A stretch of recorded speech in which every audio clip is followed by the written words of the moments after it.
ሮያል ወየ እሺ ብሩኬ ገድላትን ትቀበላለህ አንተ? ማለት እንዴት ስለ መሰል? መዳን ያወራል የገድላት መጽሐፍት፣ አዎ ስለ ምን ቃል አለ ኪዳኖች፣ መሰል፣ ስለተለያየ አዎ ቃል ገብቶኛል። ኪዳን ያወራል። እኔ ምን እንደምል ታውቃለህ ብሩክ? 99% ገድላትን አናውቀውም እኛ ኦርቶዶክሶች፣ በተለይ ምዕመኑ ማለት ነው። አሁን ተቀበል ካልተቀበልክ እኔ ብትለኝ ገድለ እንትና ብትለኝ አላውቀውም። ምኑን ማላውቀውን መቀበል አለመቀበል ትደርሳለህ? አላውቅም። እኛ የምናውቀው መጽሐፍ ቅዱስ ውስጥ ያለውን የኛ ኦርቶዶክስን አስተምሮ እንጂ ገድል ያለ ነገር ብጠይቀን አናውቅም አልኩ በቃ። ስለዚህ አሁን ለምሳሌ ኖርማሊ አሁን አንተ እኔ በገድል ትመራለህ ብትለኝ የትኛውን ገድል የቱን አውቄው? መጀመሪያ እከሌ እንደዚህ እንደዚህ ቃል ተገብቶለታል እንደዚህ ነው እንደዚህ ነው እንደዚህ ነው ብትለኝ የቱን? የማላውቀውን። ስለዚህ አናቅም፣ አብዛኞቻችን አናቅም። እውነቱን ሲወራ ይሄ ነው በቃ። እኛ በገድላት እምነት መኖር አለመኖር ሳይሆን አናቃቸው። እኛ የኦርቶዶክስን ዶግማ ነው የምናውቀው። በሱ መልኩ ልናምን እንችላለን በቤተ ክርስቲያናችን ትምህርት። በተረፈ ግን ገድላትን ምናምን በሚለው ተአምራት በሚለው የምናውቀው ነገር የለም። ስለዚህ አንዳንድ ጊዜ ነው አንድ እውነት ተናግረሃል፣ አንድ ውሸት ተናግረሃል። እውነት የተናገርከው ያው ገድላትን አናነብም አናቅም ያልከው እውነት ነው። መጽሐፍ ቅዱስ እናውቃለን ያልከው ደግሞ ውሸት ነው። መጽሐፍ ቅዱስንም አታቁም፣ ገድላትንም አታቁም፣ አታነቡ። ለሃይማኖታችሁ በጣም ሩቅ ናችሁ። ቄሶቹ ያሉትን ብቻ ከማድረግ ውጪ ቄሶቹ የሚሉትን ብቻ ከመታት እስከጨርስማ መስማት መቻል አለብን። ቄሶቹ ያሉትን ሰምታችሁ ከማድረግ ውጪ ምንም የምታውቁት ነገር የለም። መጽሐፍ ቅዱስንም አታቁም፣ አታነቡም። ገድላትንም እንደዛው። ቤታችሁ ግን ያለው ገድል ነው፣ መጽሐፍ ቅዱስ የለም። ገድላችሁ ቤታችሁ ውስጥ በደንብ አለ። ከጠዋት እስከ ማታ መጽሐፍ ቅዱስ ነው። ግን የኛ የምዕመኖቹ ድክመት እስከጨርስ ድረስ ስማኝ እንጂ እስከጨርስ ድረስ ስማኝ። መጽሐፍ ቅዱስ የለም ስል በጥላቻ ምናምን አይደለም። ልደተ ቃል የሰራው ቪዲዮ ማየት በቂ ነው። 30 እና 40 ዓመት ቤተክርስቲያን ውስጥ አስተማሪ የሆኑ ቄሶች ቤታቸው ላይ መጽሐፍ ቅዱስ የላቸውም። መጽሐፍ ቅዱስ የላቸውም። ቄሶች ናቸው፣ አስተማሪዎች ናቸው። 30 ዓመት አስተምር ያለው ይላል ሰውየው። መጽሐፍ ቅዱስ አለ የለው፣ ትንሿ ናት ያለችኝ ይላል እንትን መዝገበ ጸሎት ማለት ነው። መጽሐፍ ቅዱስንም አታቁም፣ ገድላትንም አታቁም። በዚህ እስማማለሁ። እነዚህ ገድላት እስትንፋሰ እግዚአብሔር ናቸው ብለህ ታምናለህ? በእግዚአብሔር መንፈስ የተጻፉ መጽሐፍት ናቸው ብለህ ታምናለህ? ገድላትን ገድል እኮ ማለት እኔም ገድል ሊኖረኝ ይችላል። የሰው እኮ ታሪክ እኮ ነው። አንድ ሰው እንዲህ ተጋድሎ እንደዚህ ሆነ እንደዚህ ለእግዚአብሔር እንደዚህ ሆነ ነው በቃ። ሌላ ነገር እኮ የለው። አዎ የተጻፉት ሰው አንተ ካለፍክ በኋላ ለምሳሌ እኔ ገድል ሊኖረኝ ይችላል። እነዚህ መጽሐፍቶች የተጻፉት ሰውየው ካለፈ በኋላ ነው እና ታሪካቸው ሲጻፍ በእግዚአብሔር መንፈስ ለጸሐፊው የተገለጠ ነው ታሪካቸው የተጻፈው ወይስ በስማ በለው የተጻፉ ናቸው ነው ጥያቄ። ለምሳሌ ሙሴ ሲጽፍ በአዳም ዘመን ስለነበረው ጽፏል።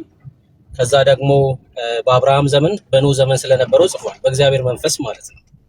እነዚህ ገድላቶች ሲጻፉ በስማ በለው የተጻፉ ናቸው ወይስ በእግዚአብሔር መንፈስ የተጻፉ ናቸው? ስማ በለው ምናምን ደረጃ መድረስ ምን ያስፈልጋል? ኖርማሊ የህይወት ታሪክ ነው አልኩ በጩ። ጥያቄ በእግዚአብሔር መንፈስ ነው ወይስ አይደለም ነው ጥያቄ። ዋናው እሱ በእግዚአብሔር መንፈስማ ነው የሚጻፉት። ለምሳሌ ኖርማሊ ማንኛውም ነገር እኔ ራሴ የህይወት ታሪክን ብጽፍ በሰይጣን መንፈስ አልጽፍም። በእግዚአብሔር መንፈስ ነው የተጻፉት። በእግዚአብሔር ተደግፈ ነው የምጽፋቸው እንጂ ዝም ብለህ ተነስተህ በእግዚአብሔር መንፈስ የተጻፈ ደግሞ ከሆነ ገድላት አይሳሳቱም ማለት ነው። ምክንያቱም የእግዚአብሔር መንፈስ ማልከኝ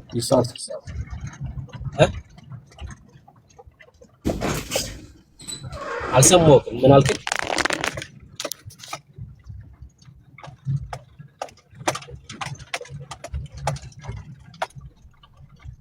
ሚዩት ነሽሮ ያለ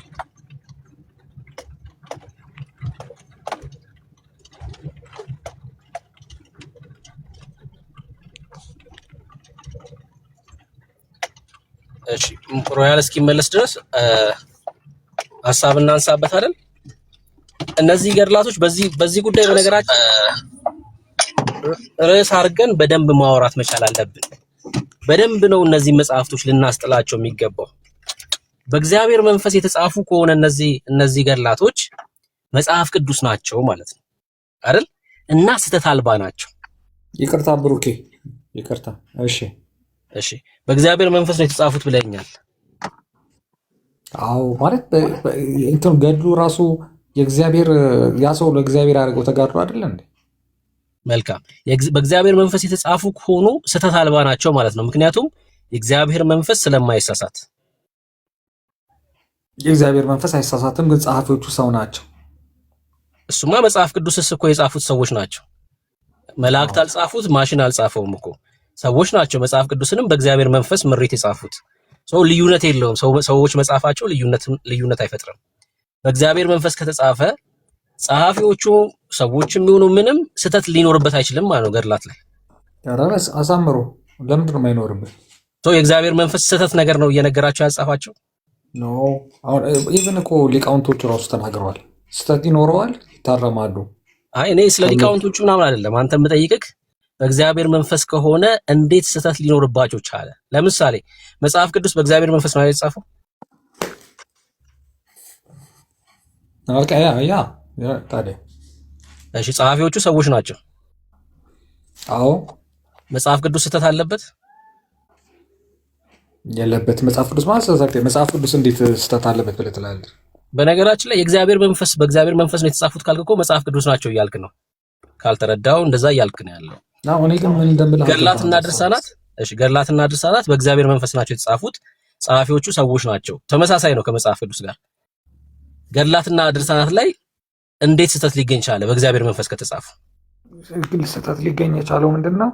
አብዛኞቹ ታምራና ገድል የሚባሉት ኖርማሊ ገድል የሚጻፈው የአንድ ሰው ታሪኩን ነው። ስለዚህ ከዛ ሰው ደግሞ ስለሆነ ይሳሳታል። ስተቶች ሊኖሩ ይችላሉ። አይ ሰውየው አይደለም እኮ ሰውየው በህይወቱ ተሳስቷል አይደለም። መጽሐፍቶቹ ላይ ስተት አለ የለም ነው። ሰውየውማ ዳዊት እኮ በህይወቱ እኮ ተሳስቷል ብዙ ጊዜ። ምንም ሰለሞን ተሳስቷል እኮ ብዙ ጊዜ። ስለ ሰውየው አይደለም እኔ ጥያቄ። መጽሐፉ ግን ስተት አለበት የለበትም ነው። ለምን ጸሐፊዎቹ በእግዚአብሔር መንፈስ ከጻፉት መጽሐፉ ስተት ሊኖርበት አይችልም ማለት ነው በጭራሽ። ወይም ደግሞ ሊኖርበት ሰው በእግዚአብሔር መንፈስ አይደለም የተጻፈው። የእግዚአብሔር መንገድ አንተ እኮ ነው አሻሚ መንገድ ላይ ቆምክ። በእግዚአብሔር መንገድ ተጽፏል። ስለዚህ በእግዚአብሔር መንፈስ ነው ያልከው። በእግዚአብሔር መንፈስ ከተጻፈ እሺ፣ ለጸሐፊዎቹ እግዚአብሔር ነው አይደል የገለጠላቸው ገድሉን እንዲጽፉ? እግዚአብሔር እየገለጠላቸው ነው የጻፉት። ይሄን አላውቅም። ይሄው ታሪክ እንደሆነ ነው የማውቀው እንጂ እግዚአብሔር እየገለጠላቸው አይደል። በእግዚአብሔር መንፈስ ካልክ እኮ እሱ እኮ ማለት እኮ ነው በእግዚአብሔር መገለጥ ውስጥ ነው የጻፉት ነው እያልክ እኮ ነው ያለው። ወይ ደግሞ ቃሉ ራሱ ማለት ነው ቃሉ ራሱ የሚሰራ ነው፣ ህይወት ያለው ቃል ነው እያልክ እኮ ነው ያለው። የእግዚአብሔር መንፈስ አለበት። ስማኝ፣ ህይወት ያለው ቃል የመጽሐፍ ቅዱስ ብቻ ነው። እኛ ገድል የህይወት ቃል ነው ብለን አናውቅም። ገድል በቃ መማሪያ ነው። እንደዛ ካልክ ደግሞ ፊክሽን ነው እያልክ ነው ያለው። የእግዚአብሔር መንፈስ የለበትም። በእግዚአብሔር መንፈስ ፍቅር እስከ መቃብር ነው። ፍቅር እስከ መቃብር አይደለም ግን አይለይም እኮ ይኸውልህ፣ ፍቅር እስከ መቃብር የሚስተር ኤክስ የልቡ ሐሳብ ነው አይደለ? ይሄኛው መጽሐፍ የእግዚአብሔር መንፈስ ካልሆነ እንግዲህ መጽሐፍት እንዴት ነው የሚጻፉት? በሶስት መንገድ ነው። አንደኛው በእግዚአብሔር መንፈስ የተጻፉ መጽሐፍት ናቸው። እነዚህ 66ቱ መጽሐፍት ናቸው በእግዚአብሔር መንፈስ የተጻፉት። ስተት አልባ የሆኑ የእግዚአብሔር ቃል የሆኑ ደግሞም የሚሰሩ ናቸው። ሁለተኛው ደግሞ የሰው የልብ ፍቃድ በሆኑ የተጻፉ መጽሐፍት ናቸው። ሶስተኛው በአጋንንት አነሳሽነት የተጻፉ መጽሐፍት ናቸው። መጽሐፍት ከነዚህ ከሶስቱ አይዘልም። በአጋንንት አነሳሽነት ይጻፋል እንደ መጽሐፍ? ኦፍ ኮርስ አዎ፣ የአጋንንት መጽሐፍቶች አሉ። በአጋንንት አነሳሽነት ማለት የአጋንንትን አሰራር የዚህ ዓለም ገዢ የሚያጽፋቸው መጽሐፍት ማለት ነው። ለምሳሌ የሰይጣን የራሱ መጽሐፍ አለው የራሱ መጽሐፍ ማልከኝ ምን የሚባል የሰይጣን መጽሐፍ? አይ በቃ አለ የሰይጣን መጽሐፍ አለ። ለምሳሌ በሰይጣን መንፈስ የሚጻፉ መጽሐፍቶች የኢትዮጵያ ኦርቶዶክስ ገድላትና ድርሳናት ናቸው አንደኞቹ። ኦኬ ሰይጣን በኢትዮጵያ ኦርቶዶክስ ሰይጣን እንኳን ሰማኝ ልንገር፣ አንድ ነገር መነጋገር ካለብን እንነጋገር እንጂ አሁን ለምሳሌ ሌላውን ትችት ትተን የቅርቡን እንኳን ለምን አናወራም? የግብረ ሰዶሞች መሰረተ ክርስቶስ ሄዳ የተካፈለ አትቀይርም ርዕስ ወዳጅ ኖ አትቀይርም። ቆይ በቃ ሰይጣን እንጨርስና ከተባለ እሱ የግብረ ሰዶም ከፈለግ ስብሰባ ተካፍለው መጡ እንጨርስ አይደለ? እንጨርስና የመሰረተ ክርስቶስ መሪዎች። አየህ፣ ለዚህ ነው ቤካ ሚውት የሚያደርግ ብሎክ የሚያደርግ ለዚህ ነው። እንጨርስና ታወራለህ። እኔ አልከለክልህም። የፈለግከውን ታወራለህ። ለምትናገረው ነገር ማስረጃ ትሰጠናለህ። ትክክል ያለው ነገር ከሆነ ያለው እንቃወማለን ፊት ለፊት ማለት ነው። እኛ ችግር የለብንም። ግን የጀመርነውን ነገር እንጨርስ። ከዛ የፈለግከውን ታነሳለህ። ይኸውላችሁ የኢትዮጵያ ኦርቶዶክስ መጽሐፍቶች ገድላት፣ ድርሳናት አሪያት ለምን ትወጣለህ? መወያየት በአቅሙ ካለ ስማኝ፣ እንጨርስ። ከዛ ደግሞ ታነሳ።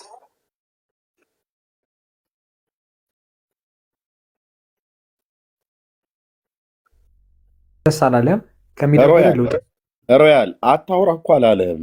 አንተ ሁልቀን በቃ መጨቃጨቅ ነው። አታውራ እኮ አላለህም።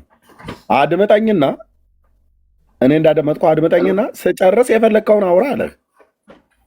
ምክንያቱም ለመውጣት የፈለግከው ምንድነው? ቀጥሎ የሚመጣብህን መረጃ የምትጠይቀውን መረጃ አታቀርብም።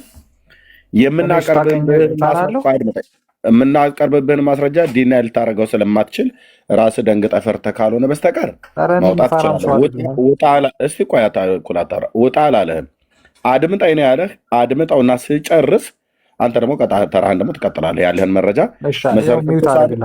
መሰረተ ክርስቶስ፣ መሰረተ ሰይጣን፣ ዋቴቨር የምትለውን ነገር አምጥተህ እዚህ በመረጃ ላይ በጽሁፍ በቪዲዮ የተደገፈ ማስረጃ አምጥተህ የቤተክርስቲያኒቱን አጠቃላይ ግለጥ፣ እኛ ፊት ማለት ነው። እኛ ጴንጤዎች ስለሆንን ሲንፈር እኛ በመሰረተ ክርስቶስ ማለት ነው። ስለዚህ አድምጠኝ ነው ያለ። ሲጨርስ አንተም ደግሞ ቀጥታ ተራህን ታወራለህ። ወንድምነህ ቀጥል። ቴንክ በቃ ርዕስ አንቀይርም ነው። አንተ መሰረተ ክርስቶስ ላይ ችግር ካለ ያየው ነገር ካለ ታሳየናለህ፣ በጽሁፍም በቪዲዮ አብረን ነው የምንቃወመው። በቃ እኛ ስህተት ከሆነ ስህተት ለማለት በቃ ደረታችን በቃ ነፍተን ነው የምንናገረው። ችግር የለብንም።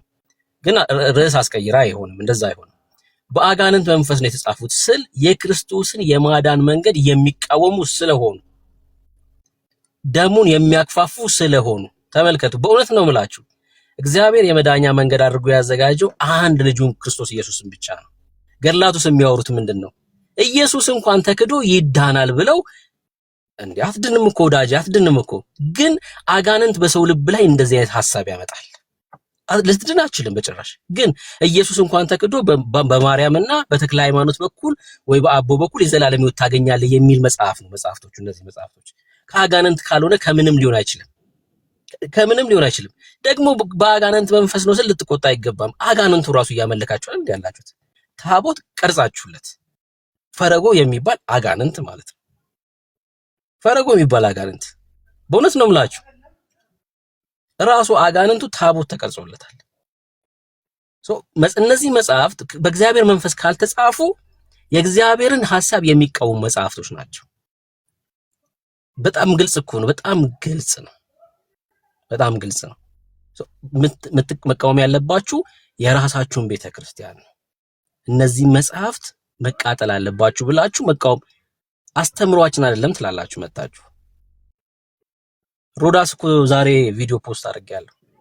አንተ እዚህ መተህ አስተምሮ አይደለም ትላለህ። መሬት ላይ ያለው እውነት ግን ያ ነው። በቃ ሰው መሰረት ያደረገው ገድላትና ድርሳናት ላይ ነው። መሰረቱ እሱ ነው። መሬት ላይ ያለው እውነት እሱ ነው። እዚህ ቲክቶክ ላይ ያሉትን 5 እና 6 ልጆች አይደለም የምንመለከተው። እነሱም የተለወጡት የእግዚአብሔርን ቃል በማንሳታቸው ነው። መጽሐፍ ቅዱስ ማንበብ በመጀመራቸው ነው። እኔ ያው የምጠይቅህ ገድላትና ድርሳናት በእግዚአብሔር መንፈስ የተጻፉ ናቸው ካልከኝ ገድላትና ድርሳናትን አለመቀበል ይቻላል ወይ? ሮያል መጀመሪያ ደረጃ መቀበል አለመቀበል እኮ የሚባሉ አይደሉም እኮ። ምክንያቱም እንትን ነው። አሁን ምን ይላሉ ራሱ ስታነበው የሚከብድህን ነገር ለፈው ይለዋል። ምን ላይ ነው የሚለው? እንደዛ አይነት ነገር ተቀበል ካልተቀበልክ ተብሎ ይባላል። ምን ላይ ነው እንደዛ የሚከብድህን ነገር ለፈው ተብሎ የተጻፈው? ምን ላይ ነው ይሉሃል? እነዛ ሰምቼ ነው። አባቶች ምን ይላሉ? የሚከብድህ ለምሳሌ አሁን ከባድ ነገር ሊሆን ይችላል አይደል እኮ። እነማን ናቸው ያሉት ነው እኮ ያልኩት። የቤተ ክርስቲያን አባቶች እኮ ማን የሚባል አባት ከበደ ተሰማ ልልህ አልችልም፣ ግን እንደዛ ሲሉ ሰማሁኝ እኮ። የትኛው አባት? አሁን እኮ ሚስተር ኤክስ አለ ማለት ቤተክርስቲያኒቷ እንደዛ ትላለች ማለት አይደለም እኮ። ሚስተር ኤክስ ቤተክርስቲያኒቷን ሊወክል አይችልም። ቤተክርስቲያኒቷ በይፋ አሁን ለምሳሌ የዮሐንስን ገድል እንደዚህ ተወግዟል ብላ እንደተናገረችው የሚከብዳችሁን ነገር አትቀበሉ ካለች በቃ የቤተክርስቲያኒቷ አቋም ነው። የፈለከውን እየተነሳ ይሄ ከብዶኛል አልቀበልም የማለት መብት ይኖርሃል። የሆነ ሰውዬ ተነስቶ እዚህ ቲክቶክ ላይ የሚነሳው ርዕስ ስላስጨነቀው ብቻ አይ የከበዳችሁትን እለፉ ስላለ ቤተክርስቲያኒቷ ትላለች ማለት አይደለም። በጭራሽ አይደለም። እና አኬ እንደዚህ ያሉ ማለት ቤተክርስቲያኒቷ እንደዛ ታምናለች ማለት አይደለም። እና አኬ አይደሉ ዘማርያም ደግሞ ይመጣና አለመቀበል አችልም ይልሃል። ዲበኩሉን ያው እንደዛ ያለው ወንድምነት የዲበኩሉን ቪዲዮ ሰምቶ ነው። እና ዲበኩሉ አንድ ኬስ ነው። ኦፍ ኮርስ ኦኬ። ቤተክርስቲያኒቱ ሙሉ በሙሉ ሊወክል አይችልም። የቤተክርስቲያን አንድ አገልጋይ ነው። እሱ ራሱ አልቀበልም ብሎ በንዴት ነው የተናገረው። ዘማርያም ደግሞ አለመቀበል አትችልም ብሏል። ዲያቆኑና ቄሱ እንኳን የማይስማሙበት ማለት ነው። ስለዚህ የከበደህን ዝለለው ብሎ ያሉህ በሲኖዶሱ በፓትሪያርኩ ወይ ደግሞ በቅዱስ ሲኖዶስ ተወያይተውበት የሊቃውንት ጉባኤ በፓትሪያርኩ በኩል ያስተላለፉት በጠቅላይ ቤተ ክህነት በኩል የተላለፈ ምናምን ቢሆን ኖሮ በጽሁፍ የተጻፈ ወይ በቪዲዮ ከጠቅላይ ቤተ ክህነት በኢኦቲሲ በኢትዮጵያ ኦርቶዶክስ ቤተክርስቲያን የቴሌቪዥን ፕሮግራም የተላለፈ ቢሆን ኦኬ በቃ ቤተክርስቲያናችን እንደዚህ ብላ ትለናለች። እንዳንተ የከበደ ሰው ነው ልትዘለው ትችላለህ ምናምን ነገር ብሎ ያለ ማምለጫ ማለት ነው የለም። ስንቱን ዘላችሁ ትጨርሱታላችሁ? ስንቱ ነው የማይከብደው እናንተ? እንዴት ታምረ ማርያም እኮ ሙሉ ከዳር እስከ ዳር እኮ የሚከብድ ነው። የሚከብደውም ቅድም ወንድምነት እንዳለህ በአምላክ በእግዚአብሔር መንፈስ ተመርተው የጻፉት ሰዎች ሳይሆኑ ይሄ እኔ ወይ አረቄ ጠጥቶ የጠገበ እና የሰከረ ወይ አቢሾ ያጨሰ ሰው የጻፈው መጽሐፍ ነው እንጂ የጌታን እናት እንደዚህ በዚህ ልክ አበሻቅጦ መጽሐፍ ነውረኝነት ካልሆነ በስተቀር ሌላ ምንም ሊሆን አይችልም። ለእኔና ሁሌ እንደምናገረው ለእኛ እናቶችና እህቶች እንኳን ለምግባራቸውም ለባህሪያቸውም የማይመጠን ነገር እኮ ነው የተጻፈው። በጌታ እናት ስም በሌላ ሴት ስም ቢጻፍ ጥሩ ነበረ። በጌታ እናት ስም እንደዚህ ብሎ መጻፍ የነውር ጥግ ነው። እና አሁን ምንም ሊያስተባብሉ እስከማይችሉ ድረስ አደባባይ ላይ ሲገለጥባቸው ልትዘለው ትችላለህ ምናምን ነገር ብሎ አንድ ቄስ ስላለህ መታ አንተ ቤተክርስቲያኒቱ እንዳለችው ልትዘለው ትችላለህ ምናምን ብላ አትበል። ስንቱ ነው የምትዘለው? ከመጽሐፍ ወደ መጽሐፍ እንኳን ልዘለል ብለህ ብትል የትኛውን መጽሐፍ ነው የማዘለው? ከገጽ ወደ ገጽ እኮ የምትዘለው ነው። ገጽ 41 ላይ ያለውን አንብቤልህ ገጽ 42 ላይ ያለውን አትመልሰውም፣ ዘለለው ነው የምትለኝ። ገጽ 43 ብገልጠው ዘለለው ነው ኤርሚያስ ብለህ ብትለኝ በዝላይ ሆድ ዕቃ ሁሉ እንትን ሊል ይችላል ስትዘል ማለት ነው። ምክንያቱም በእያንዳንዱ ገጽ ላይ የተጻፈ ነውር እንዳነበበ ሰው እርቃኑን አውጥቼ ለዓለም አሳይቻለሁ። አሁን ማዘለል ብጀምርህ ከታምረ ማርያም ከመቅደም 1 እስከ 110ኛው ታምር ድረስ በሙሉ ነው ማዘለል። በሙሉ ዘለለው ኤርሚያስ ይሄንን እያልከኝ ማለት እኔ አልዘልም፣ አንተው ራስህ ትዘለዋለህ ማለት ነው። ወደ ዝላይ ሁሉ አናውቀውም እኮ አልኩ። ፊኒሽድ ካላወቅኩት መዝለል ምርኩዝ ዝላይ እንትን ዝላይ ምን አመጣው? በቃ እኛ መጽሐፍ ቅዱስ ነው የምናነበው፣ መጽሐፍ ቅዱሳችንን ነው የምንካተለው። በቃ ውሸት ነው መጽሐፍ ቅዱስ አታነቡ። ቀን ወንድምነት እኮ አለ ኤርሚያስ አንድ ነገር ልንገርህ እስቲ። ሮያል ያንተ እኮ ራሱን መጽሐፍ ቅዱስ እኮ ማንበብ የጀመርከው እኮ በቅርብ ጊዜ ነው። መጽሐፍ ቅዱስን የምናነበው ትለኛለህ። በመድኃኔዓለም መጽሐፍ ቅዱስ አንብብ ወንድምነት ብዬ ለምኝህ መጽሐፍ ቅዱስ እናነባለን ብለህ ትለኛለህ። ሰማኝ እንዴ? አንድ ነገር ከጀመርክ ነው። ከዛ በኋላ ራስን ማሻሻል እኮ ምንድነው ችግሩ? አይ እኔ ማንበብ ጀምሬ ያለው ነው ማለት ያለብህ እንጂ አሁን እንዳንተ መጽሐፍ ቅዱስ የማያነብ ስንት ትውልድ እኮ ነው ያለው። ስንት ትውልድ። አንተ እኮ አሁን በቅርብ ነው እግዚአብሔር ረድቶህ እኔ ዛን ቀንም ምክሬን ስለተቀበልክ እግዚአብሔር አምላክ ይባርክ። ኦኬ ማንበብን ቀጥል። ስታነብ ታውቃለህ የአምላክን እግዚአብሔርን ቃል ማለት ነው። ግን እኛ ኦርቶዶክሳውያን ገድላት ድርሳናትን አናነብም መጽሐፍ ቅዱስን የምናነበው ብለህ ስትል ሳቄ ሌላ ሳቅ ነው የምትፈጥርብኝ ማለት ነው። ለምን መጽሐፍ ቅዱስን አታነቡም? ገድላት ድርሳናትንም አናነብም ነው ከሆነ ኦኬ እሺ፣ ራሱ ነው የወጣ አይዶ ነው ምን እንዳስወጣ አይዶ ነው። ስለዚህ ወንድምነት ጨርስና እንግዶችም ከታች ያለውን አይዶ ነው የአፄ ምኒልክን ፎቶ ያደረጉትን ሰው ተቀበላቸው ወንድምነት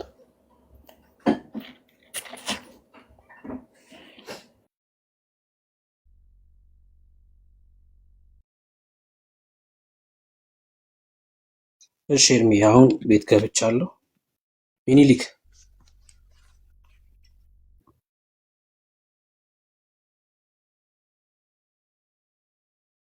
ይሰማል? ሚኒሊክ ሚዩት ነህ? እሺ ታች ወርደሃል ማለት ነው። ሌላ ኦርቶዶክሳዊ መግባት ይችላል። ሌላ ኦርቶዶክሳዊ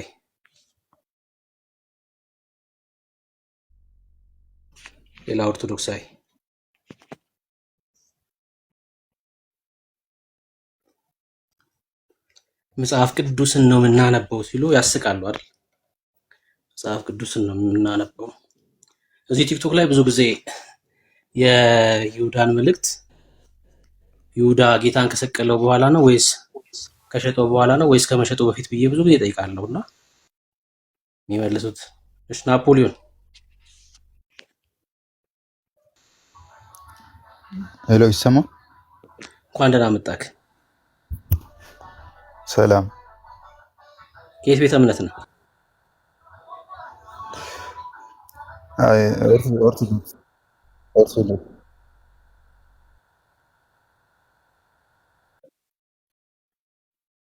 እሺ ድምፁን አስተካክል። አጠገባ ያለውን ድምፅ አጥፋ።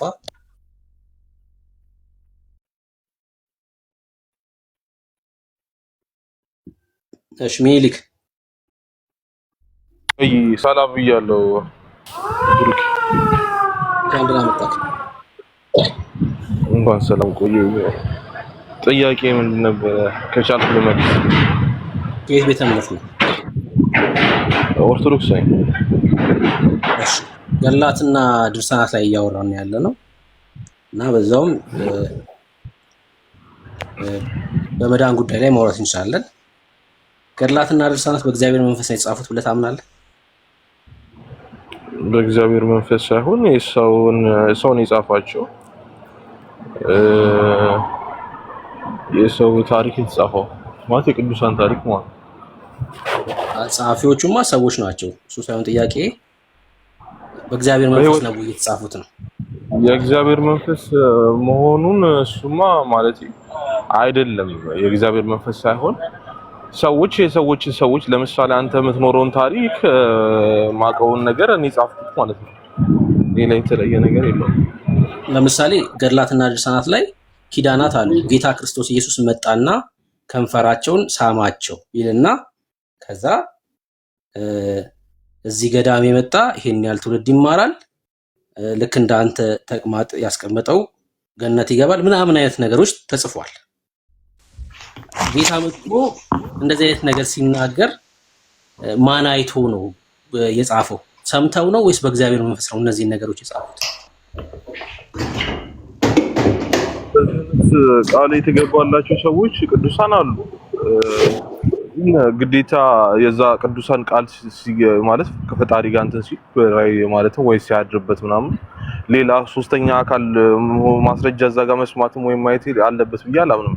ያው እምነት ነው። እዚህ ገዳም ከሄዳችሁ ለምሳሌ ጸሐፊው ያ ጻድቅ የተባለው ሰውዬ ካለፈ በኋላ ነው የሚጽፈውና ይሄን ታሪክ ሲጽፈው የእግዚአብሔር መንፈስ ነው ያን ኪዳን ገልጦለት የሚጽፈው ወይስ ጌታና ያ ሰውዬ ቃል ሲገባቡ የተመለከተ ሰው የተመለከተ ሰው ሳይሆን ምናልባት ሪሌሽን ሊኖረው ይችላል። ከቅርብ ካለ ሰው ነው ማለት ዝም ብሎ አይጻፍም። ገብቷል? ለምሳሌ አንድ ሰውዬ በዛ የሆነ ገዳም ሲኖር ሲያከናውን የነበረውን ነገር እዛ ጋር በቅርበት የነበሩት ሰዎች ምን አይነት ነገር እንደተመለከተ ለምሳሌ በራይ ታይቶት ነገር እንደዚህ አይነት ነገር ከሆነ ገዳም ውስጥ ካሉት አባቶች ጋር ሊያወራ ይችላል እኮ ያለፈው ቅዱሳን ማለት ነው። ገብቷል? እና ከዛ ነገር ተነስቶ ነው እንጂ አንድ ሰው ተነስቶ የዛን ሰው ባክግራውንድ ለማሳመር ምናምን ተብሎ የሚጻፍ ነገር አለ ብዬ አላምንም እኮ። አሁንም መልስ ግልጽ አይደለም እያልከኝ ያለኸው እዛ ገዳም ካሉ ሰዎች ሰምቶ ነው የጻፈው እያልከኝ ነው ወይስ በራእይ የእግዚአብሔር? አሁን ብሩኬ ለምሳሌ እኔ እናንተ ሪሌሽን ካለን ገብቷል? ለምሳሌ ማታ እንደዚህ አይነት ነገር በራእይ ታይቶኛል ብለህ ልታወራኝ ትችላለህ።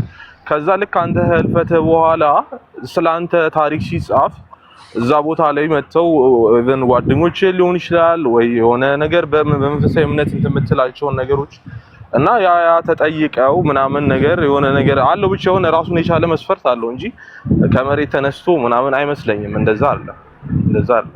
በቃ የሆነ ነገር አድርገው የሆነ ነገር አድርገው ይጽፋሉ ነው። አዎ ስልክ አሁን እንዴት ነው ገብቶኛል እኮ በቃ የሆነ ነገር ያደርጉና የሆነ ነገር አድርገው ነው የሚጽፉት።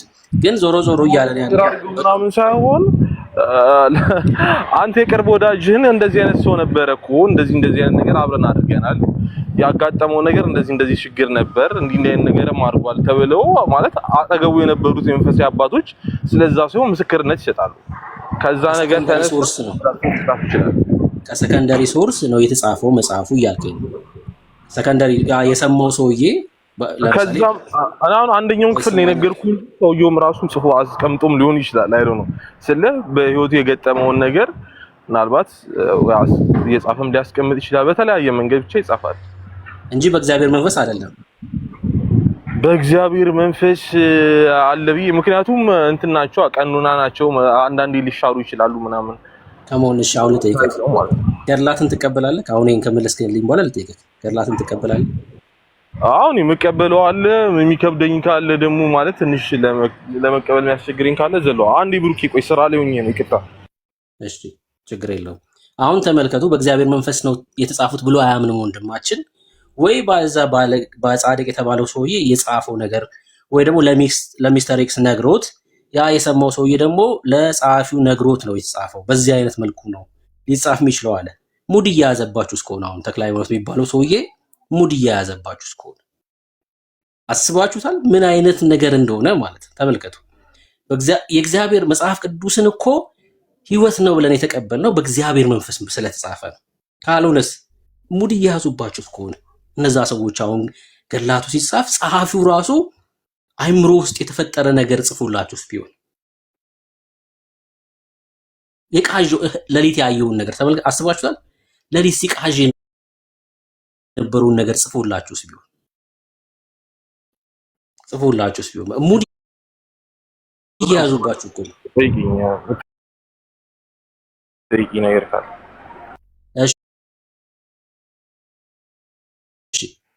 የሚከብደኝን አልቀበልም፣ ከዛ ውጭ ግን እቀበላለሁ ብላል። የኔ ጥያቄ በእግዚአብሔር መንፈስ እንዳልተጻፉ የምታምን ከሆነ እነዚህ ገድላቶች የሰው የአይምሮ ውጤቶች ላለመሆናቸው በምን እርግጠኛ ትሆናለህ?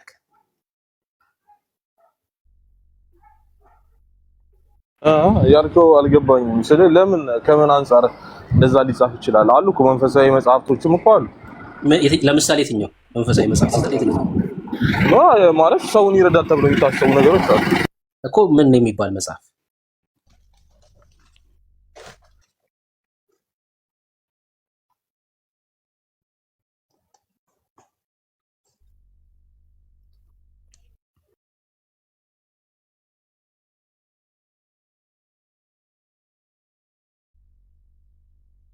እኛ ክርስቲያኖች እሺ ተመልሳለህ። እሺ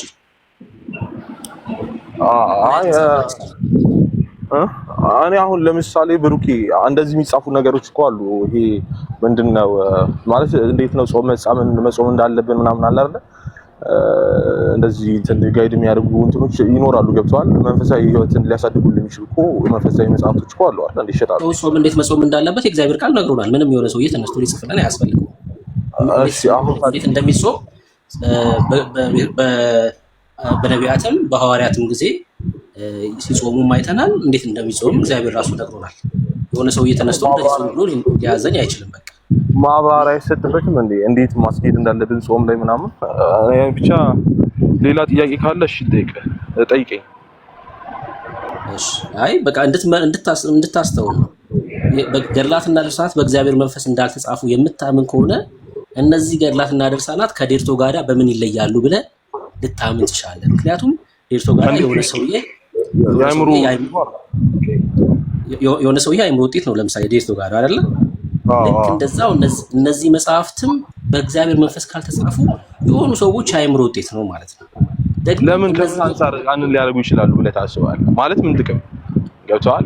አሁን ይሄን ሆን ብለው ለመበረዝ ነው ገደል ለመክተት ነው ብለው ነው የምታስበው? በጣም ብዙ ጥቅም። ምክንያቱም ስለሚነግሩ ማለት ነው። በምን እርግጠኛ ነህ? አሁን ደግሞ አንተን ልመንህና እስቲ በምን እርግጠኛ ነህ የሰው አእምሮ ውጤት መሆኑን? ይኸው ስማ፣ በደንብ እኮ በማስረጃ ነገርኩህ። የሰው አእምሮ ውጤት ነው ያልኩህ ለምንድን ነው? በእግዚአብሔር መንፈስ ካልተጻፈ ቅድም አንስቻለሁ። መጽሐፍቶች ሶስት አይነት ናቸው። አንደኛው በእግዚአብሔር መንፈስ የተጻፉ 66ቱ መጽሐፍት ናቸው። ሁለተኛው ደግሞ የሰው የአእምሮ ውጤት የሆኑ መጽሐፍቶች አሉ፣ ልብ ወለድ ምናምን የመሳሰሉ። ሶስተኛው ደግሞ በእግዚአብሔር ሐሳብ ላይ የተነሱ የአመጽ መጽሐፍቶች አሉ። የዚህ ዓለም ገዢ አነሳስተዋቸው የሚጻፉ መጽሐፍቶች አሉ። በእግዚአብሔር መንፈስ ካልተጻፉ ከነዚህ ከሁለቱ አንዱ ነው ሊሆን የሚችለው ማለት ነው። ቆይ ብሩኬ፣ አንተ በህይወት ስትኖር የተጻፈልህ የህይወት ታሪክ ምን አሁን ለምሳሌ አለ እንደዚህ አንተን እንትን ማለት ባክግራውንድ እንደዚህ ጥሩ አድርጎ ለመሳል የሚሞከርም ነገር አለ። ግን እውነት አሁን የሚታወቀ ያሳለፍከውን ነገር የህይወት ታሪክ ቢጻፍ ችግር አለው ወይ? በእግዚአብሔር መንፈስ ተነሳስቶ ግድ መጻፍ አለበት? እንደዛ ነው እያልከኝ አለ? ለምሳሌ ሚኒሊክ የሚል ስም አድርገሃል፣ ከዛ የሚኒሊክ ፎቶ አድርገሃል። ሚኒሊክን ትወዳቸዋለህ እንዴ? በጣም እንዴ! ሁሉም የኢትዮጵያ ህዝብ ነው እንጂ የሚወዳቸው ባለውለታችን ናቸው። ለምሳሌ የሚኒሊክ የህይወት ታሪክ ቢጻፍ እኔ ብሩክ አልቃወምም። ምን አገባኝ? አይመለከተኝም፣ አልቃወምም። የምቃወመው የሚኒሊክ የህይወት ታሪክ መጻፉን ሳይሆን በሚኒሊክ በኩል መዳን አለ ሲባል ነው የምቃወመው። አየህ፣ ትልቁ ችግር ታሪካቸው መጻፉ አይደለም። ተክለ ሃይማኖት የሚባል ሰውዬ እዚህ ምድር ላይ ኖሯል፣ ክርስቲያን ነበረ፣ እንደዚህ አይነት ሀገር ሄዶ ወንጌል ሰበከ ምናምን የሚባል ነገር ተጽፎ ቢሆን አንቃወምም። እኛ ሰበከ ተብሎ ቢጻፍ እንዴ ሰብኳል እንዴ ወይስ አልሰበከም ብለን አናጣራም። በቃ የኛ ችግር በተክለ ሃይማኖት በኩል የዘላለም ሕይወት ይገኛል ተብሎ ተጽፏል። አይ አመጽ ነው። ይሄ ደግሞ አመጽ ነው የሚሆነው። የህይወት ታሪክ ስለሆነ እንኳን አንቃወም፣ በጭራሽ አንቃወም። ስለ ጳውሎስ ለምሳሌ ሐዋርያው ጳውሎስ ማለት ነው የህይወት ታሪክ ሊጻፍ ይችላል። በዛ ዘመን የነበሩት ጳውሎስን በአካል የሚያውቁ ሰዎች ስለተጋድሎ ሊጽፉ ይችላሉ። ምንቃወመው ግን ጳውሎስ ራሱ እነዛን ሁሉ መልእክታት የጻፈው በእርሱ በኩል የዘላለም ሕይወት ይገኛል ብሎ ቢጽፉ እንቃወማቸዋለን። በጳውሎስ በኩል የዘላለም ሕይወት ስለማይገኝ ጳውሎስ ራሱ ከኔ አይደለም ማለት በእርሱ በኩል ወደ አብ እንድንገባ ምን በአንድ መንፈስ ድፍረት አለን፣ ወደ አብ መግባት አለን ብሎ ጻፈ በጌታ በክርስቶስ ኢየሱስ። እኛ ችግራችን የህይወት ታሪክ መጻፉ አይደለም፣ በእነዚህ መጽሐፍቶች ላይ ስለ ዘላለም ሕይወት ማውራቱ ነው ችግራችን። በቃ ምንቃወመው እሱን ነው። አየህ፣ ይሄ ነው የአጋንንት ሐሳብ የሚያደርገው። ብሩኬ አሁን እኔ ማምነው እንደሆነ ታውቃለህ፣ በቃ በረከታቸው ይደርብን ምናምን ነገር ሲባል ለእነሱ አምላክ የረዳቸውን እኛም እንትን ይበልልን አይነት ነገር ነው። እና እኔ በሆነ መልኩ እንደዚህ አሁን ገድላት ምናምን ማለት ለአንተ ለመጪው እንትን ይጠቅማል ተብሎ ታስቦ ነው የሚዘጋጀው። እና በዚህ መልኩ ገድላት ላይ ወይ ጥያቄ የምታነሳ ከሆነ እስቲ ልስማ። ማለት ጥያቄ ካለ ገድላት ላይ የተጻፈ ነገር ካለ አንድ ጥያቄ ላንሳ። እንደዛ ከሆነ ከፈቀድክልኝ ይቻላል፣ ችግር የለውም። ዝም ብዬ አጠገቤ ከማየው መጽሐፍ እሺ።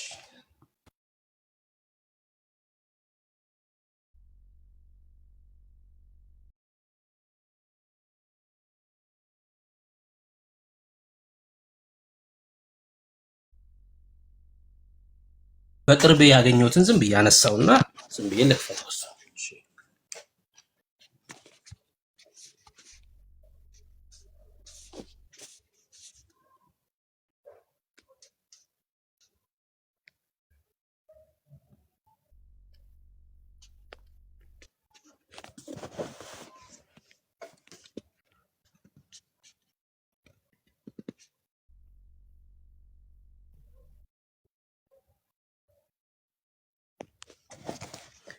እሺ አሁን ይሄ ድርሳነ ሚካኤል በኢትዮጵያ ኦርቶዶክስ ተዋሕዶ ቤተክርስቲያን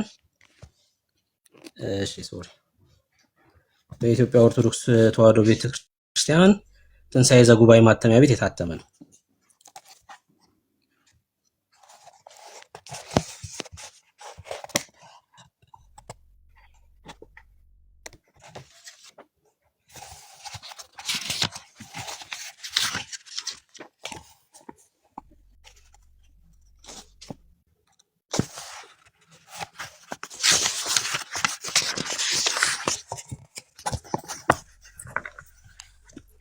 አሁን ይሄ ገጽ 55 ነው። ድርሳነ ሚካኤል ገጽ 55 የህዳር ማለት ነው።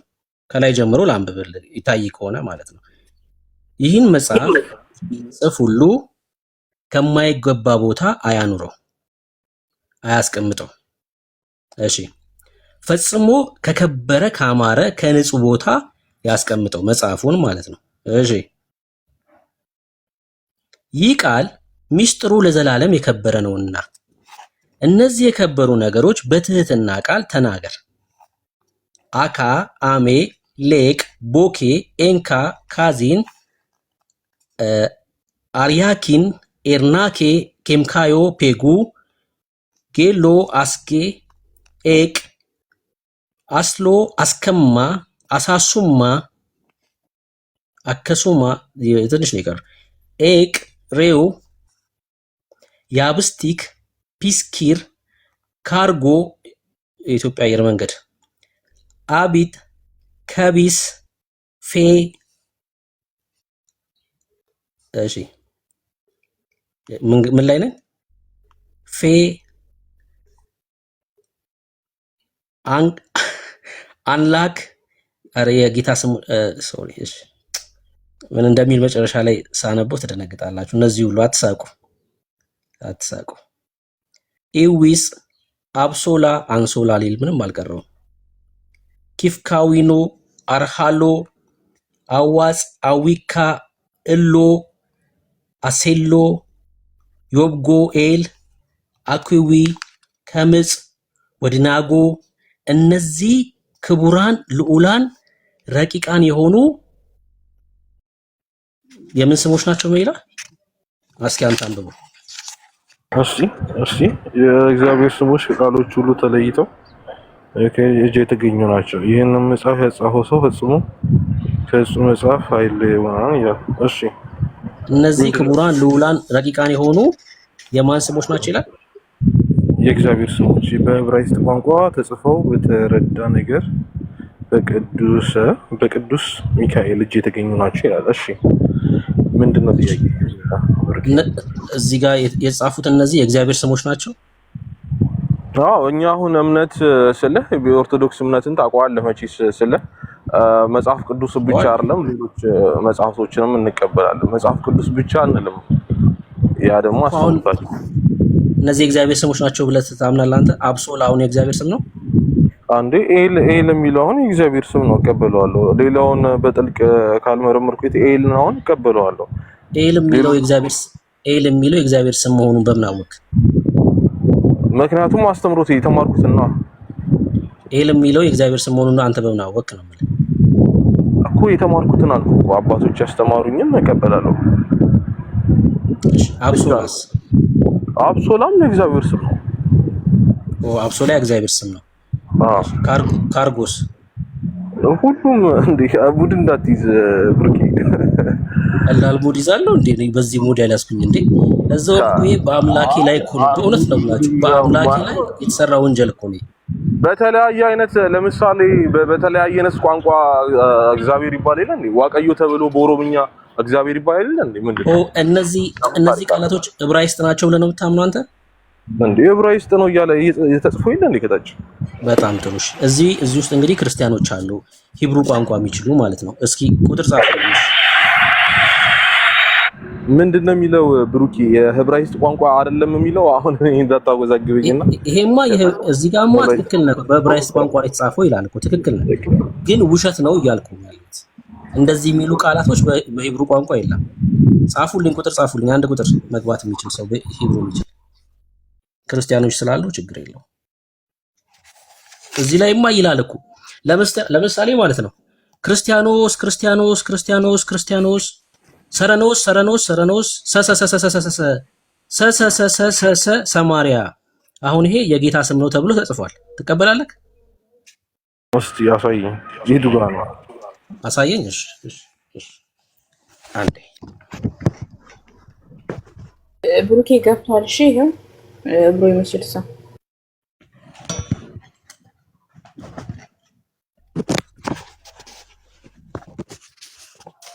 እሺ እህታችን ነው። እሺ ይሄው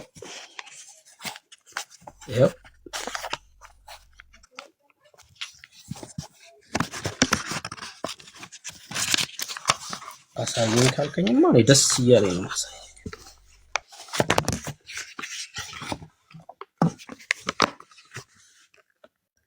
እሺ የሰኞ ባርቶስ ገጽ 28 ከተወደደ ልጇ መንበር ስር ከአንዱ በኋላ አንዱ ታዩአት። የአምላክ እናት ቅድስት ድንግል ማርያምም ባየቻቸው ጊዜ ወደ አንድ ልጇ ክርስቲያኖስ ክርስቲያኖስ ክርስቲያኖስ ሰረኖስ ሰረኖስ ሰረኖስ ሰማርያ ሰሰሰሰሰ ሰሰሰሰ ብላ እነዚህን ስሞች በጠራች ጊዜ ደመናት ተናወጡ ይላል። ይወጣ መብረቆችም ተንበጉብጉ ንፋሳትም ነፈሱ ይላል።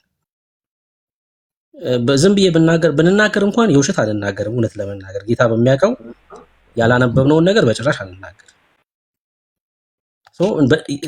ማናት እንደዚህ ብላ የጠራችሁ? ማርያም ናት ይላል። ማንን? ልጇን ነው እንደዚህ ብላ የጠራችሁ። ክርስቲያኖስ ሮናልዶ ነው የቀራት እኮ ክርስቲያኖ ሮናልዶ ምናምን ነው የቀራት እንጂ አትቀልድ። ይሄ የእግዚአብሔር አሁን አንተ የባዮሎጂካል ኔምስ ታውቃለህ? ሚውት አድርግ አንተ ሚውት አድርግ አንተ። እሺ ሚኒሊክ ይኸው አሳየውክ። እሺ ብሩክ ምንድነው አሁን ቃላቱ ነው ምንድነው ችግሩ? አሁን እነዚህ የሂብሩ ቋንቋ ናቸው፣ በሂብሩ ቋንቋ የተጻፉ የአምላክ ስሞች ናቸው ተብሎ በጣም የሚያሳዝነውን ላሳይቅ። የሚያስቅ ሳይሆን የሚያሳዝነውን ላሳይቅ። አሁን ለምሳሌ አሁን ይሄ የአምላክ ስም ነው ብለህ ታምናለህ? ይወልቀው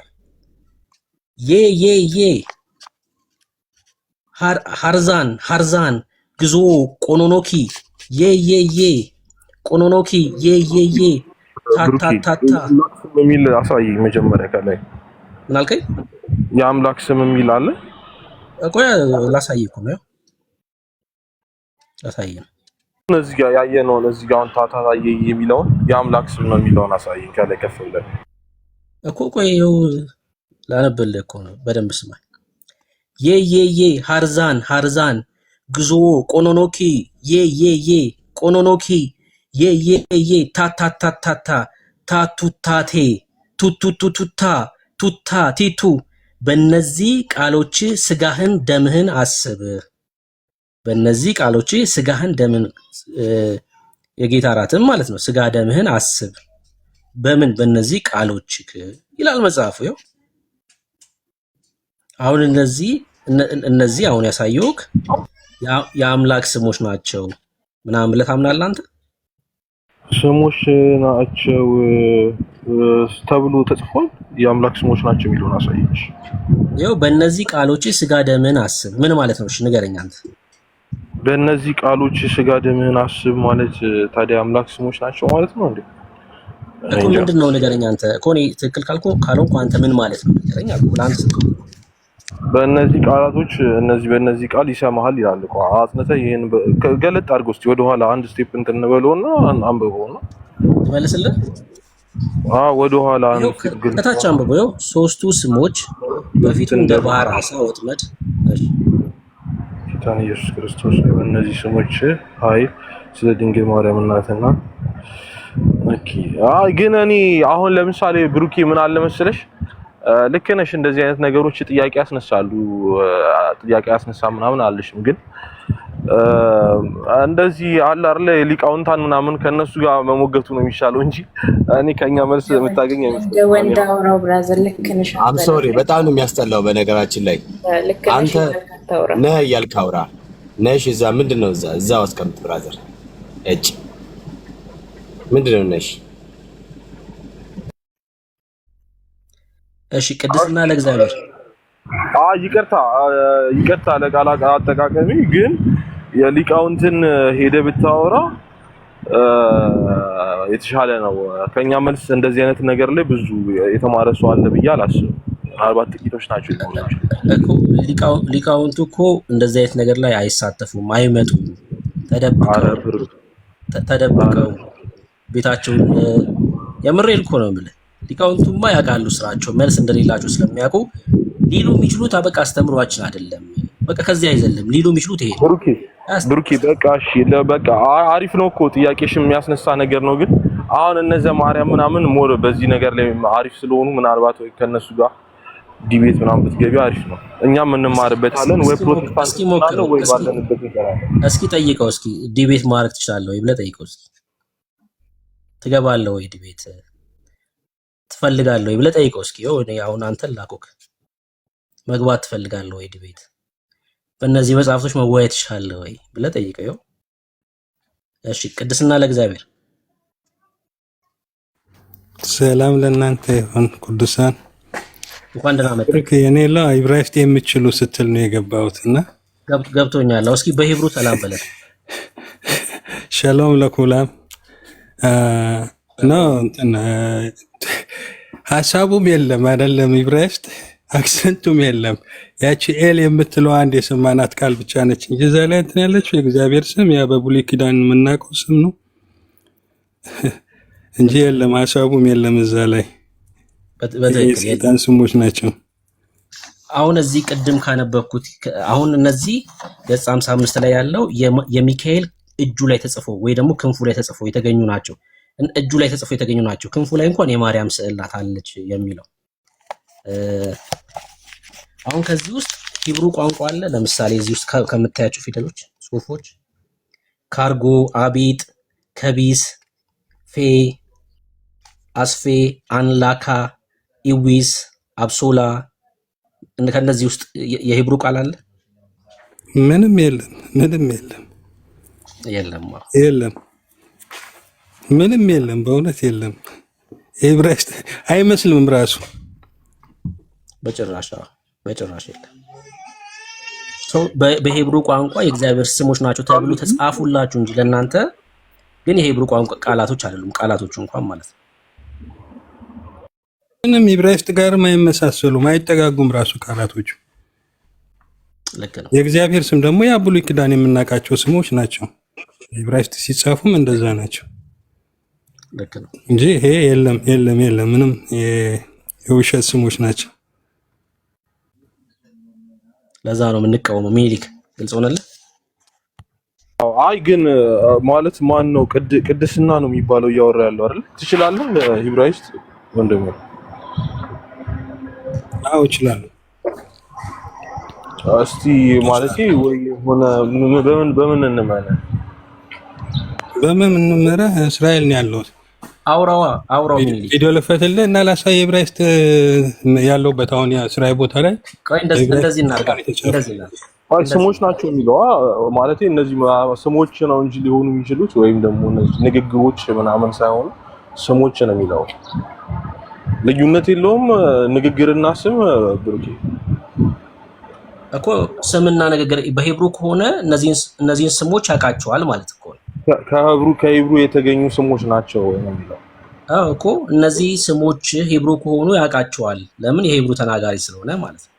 ለምሳሌ ተጠራጠርከው ስሞች በሂብሩ ለምሳሌ ሂብሩ ቋንቋ የሚጠቀሙ ሰዎች የሚያወጡት ስምን ምናልባት ላይረዳው ይችላል ይሆናል እኮ እየገመትክ ነው እኮ አንተ ያለው። ያው ለምሳሌ ይሄው ሂብሩ ከፍቼለታለሁ። እስኪ ዘፍጥረት መጽሐፍ እስኪ አንብብልን። ታያለህ አይደል?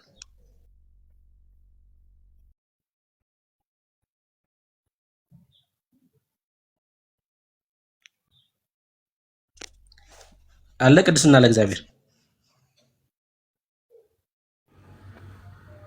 አቤት ይታያል።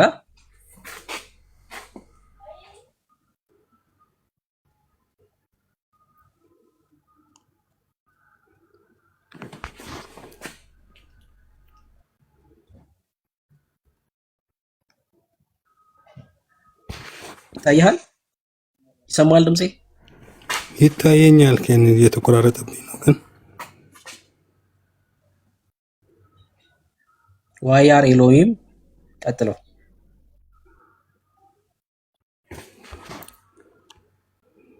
አይታየኝም ያለው ስክሪኔ ጥሩ የለም። ብሩክዬ አይታይም? እኔ እንጃ ለእኔ ነው ጥርት ብሎ አያሳይም። ወንድምነት አይታይም በደንብ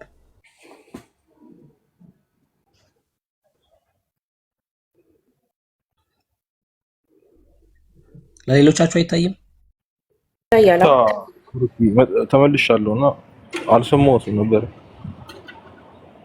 እሺ አይ እንዲያነብልህ ፈልጌ ነው። ሀሳቤን ግን ተረድተዋል ብሩኪ? ማለት ንግግር ለምሳሌ የሆነ ኦሮሚያ ክልል ውስጥ ሄደ ኦሮምኛ እችላለሁ ብለህ መናገርና የኦሮምኛ ስሞች ናቸው መባሉ ትርጉም ላይሰጠው ይችላል። ምናልባት እሱ እንደዚህ አይነት ስም ለምሳሌ ኦሮሚያ ክልል ሄደ ቶሎሳ የሚባል ስም ብትሰማ በቃ ስም ነው አይደለ እኮ እሱን እኮ ነው እያልኩ ያለው። ቶሎሳን ግን ምን ማለት እንደሆነ ያውቃል። አንድ ኦሮምኛ የሚችል ሰው ምን ማለት እንደሆነ ያውቃል።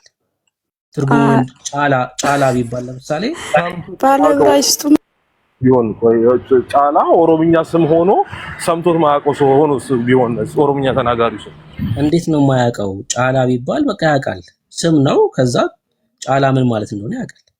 ይሄ በጣም እኮ ግልጽ ነገር እኮ ነው። በጣም ግልጽ ነገር ነው። ስም ነው በቃ ጫላማ በለጠ ማለት ነው። በቃ ምንም እኮ ግልጽ ነገር ነው። አያስኬድም ማለት ነው። መጽሐፍ ቅዱሳችን ላይ እግዚአብሔር ስሜ ይሄ ነው ብሎ ነግሮናል አይደለ? ስሜ ይሄ ነው ብሎ መጽሐፍ ቅዱሳችን ላይ ነግሮናል። ዕብራይስጥ የሚችለው ልጅ ለምን ወጣ? ፈልገሽው ነው? አታስወርዳት። ቆይ ማን ያስወርዳት? ነይ ቁጥር ጻፊልኝ።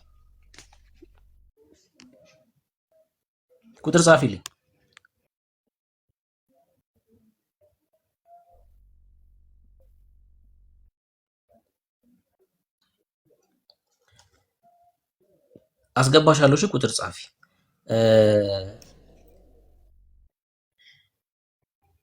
ሐሙስና እሑድ እባብ የገደለ የኃጢአት ስርየት ያገኛል። ታምናለህ በዚህ? ምን አልከኝ?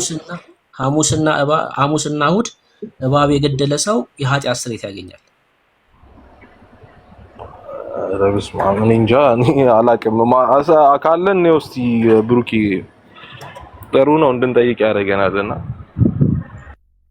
ሰምተህ አታውቅም? ኤርሚ ያለ ገድለ ተክለ ሃይማኖት አጠገብህ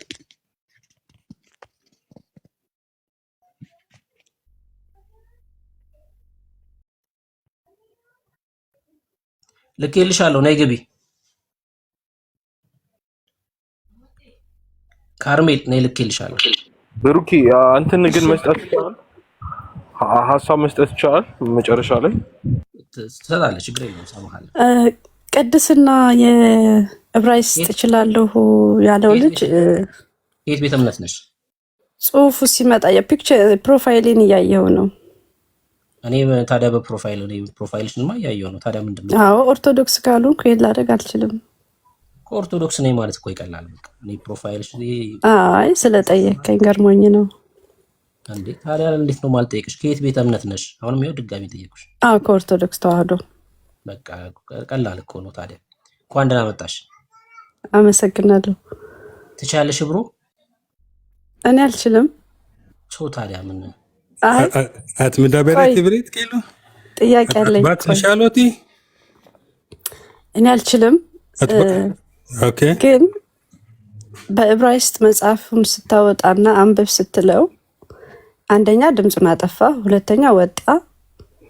ስለዚህ ቀጥታ አንብቦ መናገር ይችል ነበር። የሚችል ቢሆን እኮ ስላልታየው እኮ ነው። ምንም እኮ አሁን ለምን አይታየም? የሚታያል። ሁላችንም እየታየ ነበር።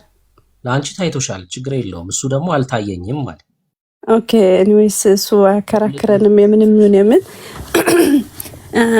አንደኛ እኔ መጀመሪያ መናገር የምፈልገው እንደዚህ አይነት መጽሐፍት የቤተ ክርስቲያን ናቸው ወይስ ማንም ለገበያ እያሳተመ የሚሸጠው መጽሐፍ ነው ወይ?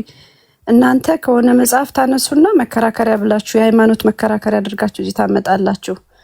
ኦርቶዶክሳውያን እዚህ ያላችሁ ካላችሁ ማንም ሰው አሁን እዚህ ጋር ምንም የረባ ትምህርት ስለማይገኝ ማንም ሰው እዚህ ባይሰማችሁ እናንተ አውርታችሁ የረባ ትምህርት የማይገኝ ከሆነ ለምን ዝም ብለሽ ነው? ዝም ብላ አትሄድም እስከ መጨረሻው። አሁን ከዚህ ቤት ማለት ነው እዚሁ ነው የምትውለው። ከዚህ ቤትም እናውቃታለሁ። እዚሁ ነው ተጠዳም። አትሄድም ወንድምነት። ኧረ እዚሁ ነው የምትውለው። ብደበድባት ራሱ አትሄድም። በጭራሽ አትሄድም። መሞገት ሲያቅታችሁ አሁን ለምሳሌ ከፍቻት አይቻለሁ። አሁን የመጽሐፍ ነው የጻፈው በትንሣኤ ዘጉባኤ ማተሚያ ቤት። የራሳችሁን ቤተክርስቲያን ለምን አትሞግቱ እንዴ? በዚህ ያህል ካፈራችሁበት ከሆነ ቦታ ነው ያመጣችሁት ከምትሉ እንዴ ኢትዮጵያ ኦርቶዶክስ ይኸው ቲክቶክ ላይ እንደዚህ እያሳዩ ነው። ስክሪንሾት አድርጉና ውሸታቸውን ነው ወይ? በጣም እኮ ቀላል እኮ ነው። አሁን እንደው ዘመኑም የቴክኖሎጂ ሰኒ መታለች እና ሰኒ ትግባና ራይት ስለምችል ሰኒ ትግባ እሷ ትናገር ይችላል። ወንድማችንም እኮ ይችላል እኮ እስራኤላዊ እኮ ነው። ጌታ ብዙ እስራኤላውያን እንጂ እስራኤላዊ ነው ልጁ ይችላል። ብዙን ጊዜ ሰምቼዋለሁ ነው። አዎ ብዙ ጌታ እስራኤላውያን ወንድምቶች ሰጥቶናል። በቃ ሰጥቶናል። ገብተሽ መሞገት ትችላለሽ እህት ዓለም። ትክክል ካልወደ ደግሞ የምናሳየው መጽሐፍ እኮ በጣም ቀላል ነገር ነው። እኔ አሁን ኢትዮጵያ ውስጥ ነው የምኖረው። የኢትዮጵያ ኦርቶዶክስን በተሳሳተ መጽሐፍ እየወነጀለ ነው ብለሽ ክሰሽኝ። ቀላል ነገር እኮ ነው። እኔ አልከስም። እኔ ለምን እከሳለሁኝ? መብት ነው እኮ ማለት ምን ላልተሰጠሽም እንድትናገሪ ሲሰጥሽ ነው የምታወሪው። ዝም ብሎ አይወራም። እድል ሲሰጥሽ ታወሪያለሽ። ላሳይክ ሚኒሊክ መጽሐፉን ቅድም ያልኩን ሐሙስና እሁድ እባብ የገደለ የሚለው ላሳይክ።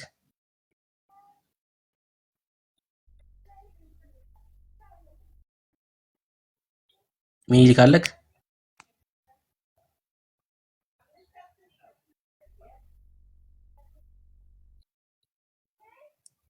እሺ ሚኒሊክ የለም። እሺ ካርሜል ኤድሜ በትልቁን ቪዲዮ አንተ ታሳይኝና ያለ መጽሐፍ ስንፈልግ ኦርቶዶክሳውያን እዚህ ቤት ምን ትሰራላችሁ? ውጡ። በቃ አለቀ። ብቻቸውን አውርተው ይጨርሱ።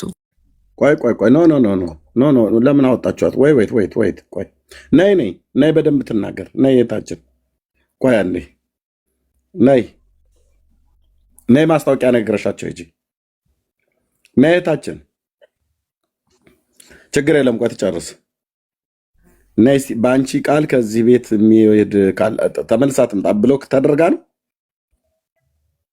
ነይ የታችን ነይ ንገሪያቸው።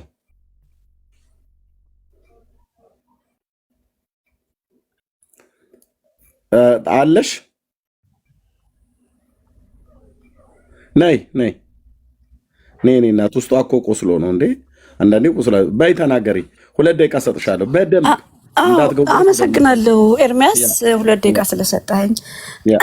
ምንድን ነው እዚህ ጋር እኛ ባንገባ ሌሎች ኦርቶዶክሳውያን ባይገቡ ራሳችሁ ከ39 ነው ከ41 ታቆሚያለሽ። ደቂቃሽን እያየሽ ተጠቅሚ። 2 ደቂቃ እሺ።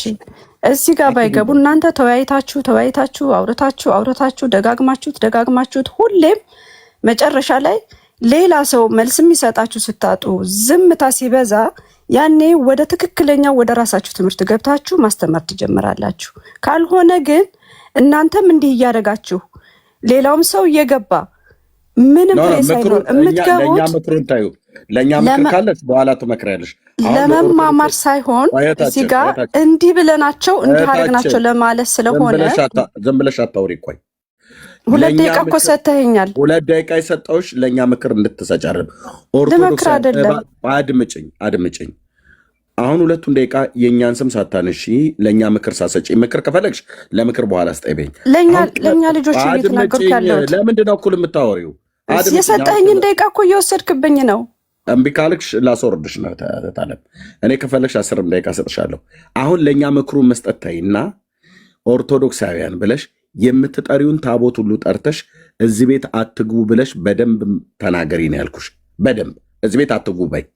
አሁን እዚህ ቤት ኦርቶዶክሳውያን እንዳትገቡ በማርያም በሚካኤል በገብርኤል በመሐመድ ብቻ የምትጠሪውን ጠርተሽ ለምኛቸው እንዳይገቡ ማለት ነው። ከዛ ለእኛ ምክር ካልሽ በኋላ ላይ ደግሞ የምክር ደግሞ ሰጥሻለሁ። 2 ደቂቃውን አንቀጤ አሁን ከ40 ነው ከ42 ታቆሚያለሽ። ለእኛ ምክር እንዳትሰጪ ኦርቶዶክሳውያን እንዳትገቡ ብለሽ በይ። ከነዘሮችሽ እኮ እዚህ ነው ተጠደሽ የምትይው አንቺ በይ። አሁን ቀጥይ አውሪ። ለእነሱ ንገሪያቸው። እኛን በኋላ ትመክሪ ነው። ጋይድ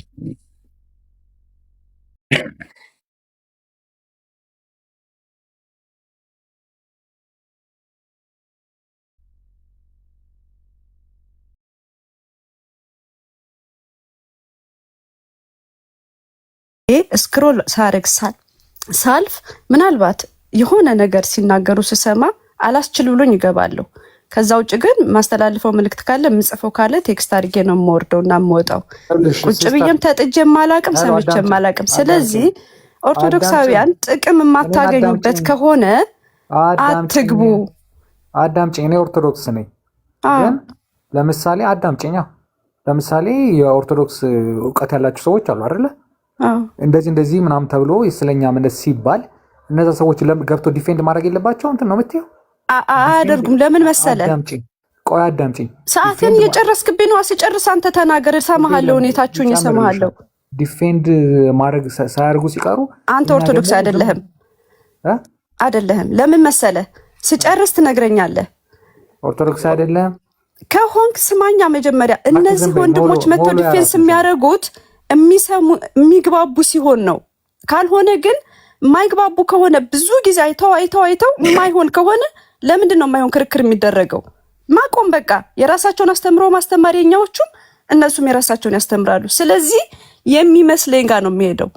እኔ በትክክል የማምንበት ጋር ነው የሚሄደው። እዚህ ጋር መልስ ማላገኝ ከሆነና አጉል ክርክር የሚሆን ከሆነ ለምን ጊዜን አቃጥላለሁ እዚህ ቁጭ ብዬ? ስለዚህ መማር ያለብኝ ጋር መሄድ ነው። ጥያቄ ካለ እዚህ የሰማው ጥያቄ ካለ ወስጄ ጠይቃቸዋለሁ። እንዲህ አይነት ነገር አለ አስረዱኝ። ስለዚህ እነሱ ይነግሩኛል። የማይግባቡ ከሆነ ለምንድን ነው ገብተው እዚህ ጊዜያቸውን የሚያቃጥሉት? መግባባት አይኖርም። በቃ የመሸናነፍ ነገር እንጂ ለመግባባት አይደለም እዚህ ጋር የሚቀመጡት። ስለዚህ አይሆንም። በቃ እኛ ስለምንገባ እኛ ስለምንሰማቸው ነው ሁሌም እዚህ ጋር ሁሌም ኦርቶዶክስ የሚባለው። ኦርቶዶክሳውያን እዚህ ባይገቡ ሁሌም ብለው መጨረሻ የራሳቸውን ትምህርት ሊያስተምሩ ይችላሉ። ስለዚህ እንደኔ ማልጠቀምበት ከሆነ ለምንድን ነው የምገባው? ጀስት ይሄን ለመናገር ነው ዛሬ የገባሁት። አመሰግናለሁ። ጨርሻለሁ። ኦርቶዶክስ አይደለም ያልሽ ለምንድን ነው? አቋረጥከኝ። አትሊስት እኮ ተናግሬ እስክጨርስ እንኳን እኮ ጊዜን እንኳን በአግባብ እንድጠቀም አላደረከኝም። መጠበቅ ነበረብህ እንደ አንድ ኦርቶዶክሳዊ፣ እንደ እህትህ፣ እንደ ወንድሜ። እኔም መጣሁ አንቺ እንደመጣሽው እኮ ስጨርስ ማውራት ትችል ነበር እኮ። ማቋረጥ አይገባህም እኮ ነበር። እኔን ለኛ አይደለ እየመከርሽኝ ያለሽ እኮ። አታቋርጠኝም ነበረ። እስክጨርስ መስማት ትችል ነበረ። ተይው በቃ እሺ። አሁን መጥፎ ነገር አልናገርም። እሺ ይቅርታ፣ ተሳስቼ ከሆነ ይቅርታ። አመሰግናለሁ። ሁላችሁንም እግዚአብሔር ይስጥልኝ። ሁሉንም ወደ ልቦናችሁ ይመልሳችሁ እግዚአብሔር። ቻው። ምርቃቱን ምክር አለሽ ለኛ? ቅድም ለመምከር እየቃጣሽ ስለነበረ ማስታወቂያ ተናግረሻል። ለመምከር አይደለም እንዳስተያየት ግን እንደ አንድ ግለሰብ ግን 2 ደቂቃ ልስጥሽ አስተያየት። ምን አልከኝ? 2 ደቂቃ ለአስተያየት 2 ደቂቃ ልስጥሽ። ለእኛ ነው አስተያየት የምትሰጪው አይደል? አዎ እንዳስተያየት ለወገኖችሽ ማስታወቂያ 2 ደቂቃ ሰጥቼሻለሁ። ለኦርቶዶክሳውያኑ 2 ደቂቃ ለእኛ አስተያየት ቀጥይ። እሺ በእውነት እግዚአብሔር ይስጥልኝ። እንዳስተያየት ምንድን ነው መስጠት የምፈልገው? በትክክል የሃይማኖት ትምህርት መከራከሪያ የሚሆኑት ገድላት ታምራት አይደሉም። ስለዚህ የሃይማኖት መከራከሪያ የሚሆኑት በአንድ ላይ የተጠረዙት መጽሐፍ ቅዱስ እዛ ላይ ያለ ወንጌልም በለው መልእክትም በለው የነቢያትም መጽሐፍት የኦሪትም የሐዲስ ኪዳንም ለሃይማኖት መከራከሪያ የሚሆኑት እነሱ ናቸው። እነሱን ብቻ ጥቀሱ። በቃ ገድላትን ታምራትን ተዋቸው። በቃ ይሄ እኛ እንድንጸናበት በሃይማኖት እንድንማርበት የእነሱ ታሪክ የተጻፈልን የቅዱስ ጊዮርጊስ ታሪክ ሲጻፍ ቅዱስ ጊዮርጊስ ምን አድርጎ ነው የሚለው ነው እኛ የምንማረው። በቃ ለኢየሱስ ክርስቶስ ለጌታው በአሕዛብ ፊት ስለመሰከረ ጊዮርጊስ ሰማዕትነት ተቀበለ። ከሱ የምንማረው ምንድን ነው? በጌታዬስ መስክሬ ሰማዕትነት እቀበላለሁ፣ ምክንያቱም እንደ ጊዮርጊስ ክብር እንዳገኝ። ቤተክርስቲያን ዓላማዋ ይሄ ነው፣ የቅዱሳንን ገድል ስትጽፍ እንጂ ለሃይማኖት መከራከሪያ አይደለም። እሱን ማድረግ ያለባችሁ። ሁለተኛ የምትጠቅሱት ሪፈረንስ የምታደርጉት ሰዎች በሃይማኖት እንኳን ያልጸኑ ገና የቤተክርስቲያን አስተምሮ ያላወቁ እንደ የኔ ቢጤ በቃ አለ አይደለ ከዩቲዩብም ከቲክቶክም አልፎ አልፎ እየሰሙ ብቻ የሚመጡ ሰዎች እዚህ ጋር ቁጭ ብለው አይ እንዲህ ነው ብለው በጥርጣሬ ሲመልሱ አሃ የኦርቶዶክስ ትምህርት ይሄ ነው ተብሎ ከዛ ሰው ተቀንጭቦ ተወስዶ ነው ለመከራከሪያነት የምትጠቀሙት። ስለዚህ ይሄን ነገር ባታደርጉ በቃ ነገረ ድነት ቀላል አይደለም። ነገረ ስጋዊ ቀላል አይደለም። የክርስቶስ ሰው መሆን ቀላል አይደለም። እንዲህ በቀላሉ በእኛ አንደበት የሚነገር አይደለም። ከአይምሮ በላይ ነው። በቃ መለኮት አምላክ ሰው ሆነ። በጣም ትልቅ ሚስጥር ነው። አንድ ተራን ሰው አምጥታችሁ ነገረ ድነትን ወይም ደግሞ ነገረ ስጋዊን አስረዳ ብትሉት በጣም ከባድ እኮ ነው። ስለዚህ እንደዚህ አይነት ነገሮች በቃ በእውነት ስለ እውነት እንኑር። በቃ ህሌናችን እንኑር። ምንድነው ትክክለኛው የቱ ጋር ነው? እግዚአብሔር ነው የሚያውቀው። ሁሉንም መንገዱን ልባችሁን ያብራላችሁ መድኃኒዓለም ክርስቶስ ሌላ ነገር የምለው ነገር የለኝም። እግዚአብሔር ይስጥልኝ። ደቂቃውን ጨርሰሻል። ወደ ምርቃት ሄድሽ። አንድ ነገር ስትናገሪ ሰማን። አሁን ይኸው እንግዲህ ጭራሽ ማስታወቂያ ስትናገሪ ሰው እየጨመረ መጣ። ኦርቶዶክስ ያለም ግን አትወጡም። አሁን ቅድም እኮ ውጡ ብላችሁ ነበር። ውጡ እስቲ። አሁን ከዚህ በሙሉ ምን ታደርጋላችሁ? በቃ እሷም ምንም አታደርግም። ከዚህ በኋላ አሁን ትወጣለች። ዳግም እዚህ ቤት እንደማትመጣ ተስፋ አደርጋለሁ። እኛ ብሎክ አናረጋትም። ግን የሚገርማችሁ ተደብቀው የሚሰሙት እነሱ ናቸው። በግልጥ መጣም ሰው የምትሰማዋለች። እኔ ድንገት ሳልፍ ነው ስክሮል ሳረግ ካገኘኋችሁ ገብቼ ወይ ጽፌ ወይ የሆነ ነገር ብዬ ነው የምገባው እንጂ ዛሬ አልገባሁም ብላለች ገስት ላይ። ዛሬ እንግዲህ ምናልባት ከዚህ በፊት ገብቻለሁኝ አንዴ 2 ጊዜ ነው የገባሁት። 2 ጊዜ ምን ልታደርጊ መጣሽ ታዲያ? ዛሬ 3ኛ ጊዜ አይበቃሽም ነበር? 2 ጊዜ ይሄ መልእክት ችግር የለም። እሱን ታዩና እኔ አንድ ጥያቄ ልጠይቅ። ይሄ መልእክት ለማስተላለፍ ነው አሁን የገባሁት። ችግር የለም። በሌላም ቀን አይነት ታስተላልፊያለሽ። ጌታ እግዚአብሔር ምስክሬ ነው፣ ቃሌ ነው፣ መድኃኒዓለም ምስክሬ። በሌላም ቀን እየመጣሽ በየቀኑ ለኦርቶዶክሳውያኑ መልእክት ታስተላልፊ፣ እዚህ ቤት እንዳትገቡ እያልሽ ማለት ነው። እኔ ግን አንድ ጥያቄ ልጠይቅሽ። አሁን የጊዮርጊስን ብለሽ የቅዱስ ጊዮርጊስን እንደ ምሳሌነት ብለሽ ያነሳሽዋለ። ከእሱ ልንማር ከተጋድሎ ከመከራው ልንማር ብለሽ አልሽ። በጊዮርጊስ ሰማዕትነት ታምኛለሽ አይደል? ሰማዕት እንደሆነ አዎ በሚገባ እኔ አላልኩሽ፣ አታድርጓት። ሰማዕት እንደሆነ ታምኛለሽ? አዎ። በአማላጅነቱ ያማልድሻል? አዎ። በሰማዕትነቱ ታምኛለሽ? በአማላጅነቱ ያማልድሻል? አዎ።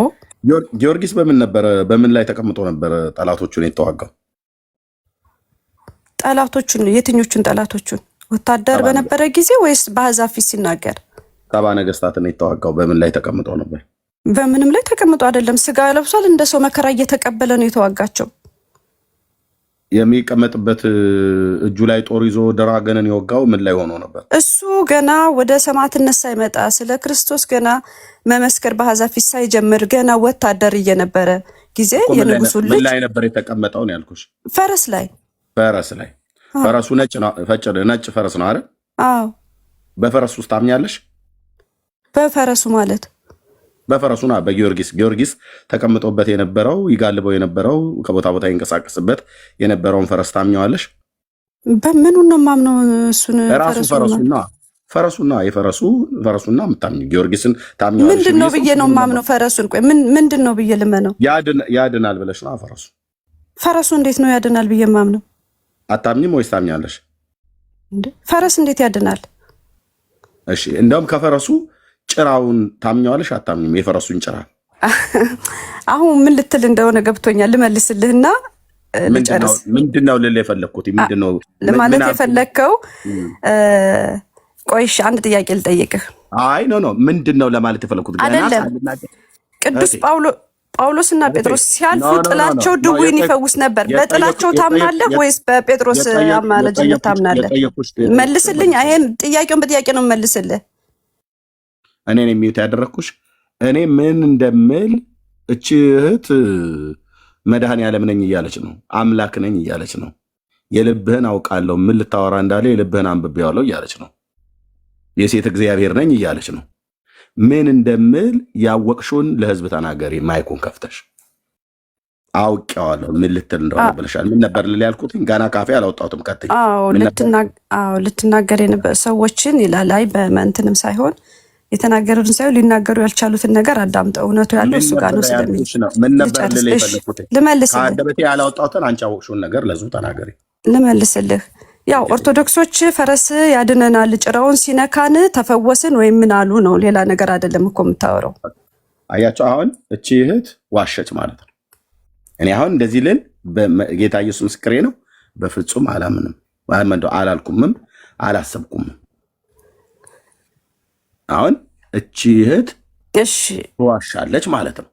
ያላልኩትን በልቤ ያላሰብኩትን እንዲህ ለማለት ፈልገህ ነው ብላ በአምላክ ቦታ ራሷን ተቀምጣ የልብ አዋቂ አይነት ሆና ዋሸሽ ማለት ነው። የጠየኩሽ ጥያቄ ነው ልመለስ። መልሱን ልመልስ። የፈረሱን መልስ ልመልስልህ። የጠየቀኝን የፈረሱን ጭራ ታምኘዋለሽ አታምኘውም ነው ያልኩት። ልመልስልህ። ቆያ ቀጥይ። ጴጥሮስና ጳውሎስ ሲያልፉ ጥላቸው ሰው ይፈውስ ነበር። ጥላቸውን ታምነዋለህ? የፈረሱን ጭራ ታምኘዋለሽ ነው ያልኩት። መልስልኛ። ጥላቸውን ታምነዋለህ ወይ? የነ ጳውሎስና የጴጥሮስን አላምነውም። ግን ድውይ ፈውሷል? አልፈወሰም። የፈወሰ ቅዱስ ጳውሎስ ሳይሆን የጴጥሮስ አየሽ። ስለዚህ ዋሸሻ ዋሸሽ። ውሸት አይደለም፣ መጽሐፍ ላይ ያለ ነገር ነው። ግን ሐዋርያት እሺ፣ ጴጥሮስ ቆንጅዬ ውሸታም ያው ጳውሎስና ጴጥሮስ በጥላቸው አልሽ። ጳውሎስ የቱ ጋር ነው በጥላው ፈወሰ ብሎ የሚል ያለው? ክፈቺ ማይኩን፣ ማይክሽን ክፈቺና ጳውሎስ በጥላው ፈወሰ ጴጥሮስ። እሺ ጴጥሮስ፣ በቃ አሁን ተሳስቻለሁ በይ። ተሳስቻለሁ። አዎ ተሳስቻለሁ፣ በጣም ተሳስቻለሁ። ኦኬ ጴጥሮስ በምኑ ነው የፈወሰው? በጥላው ፈወሰ።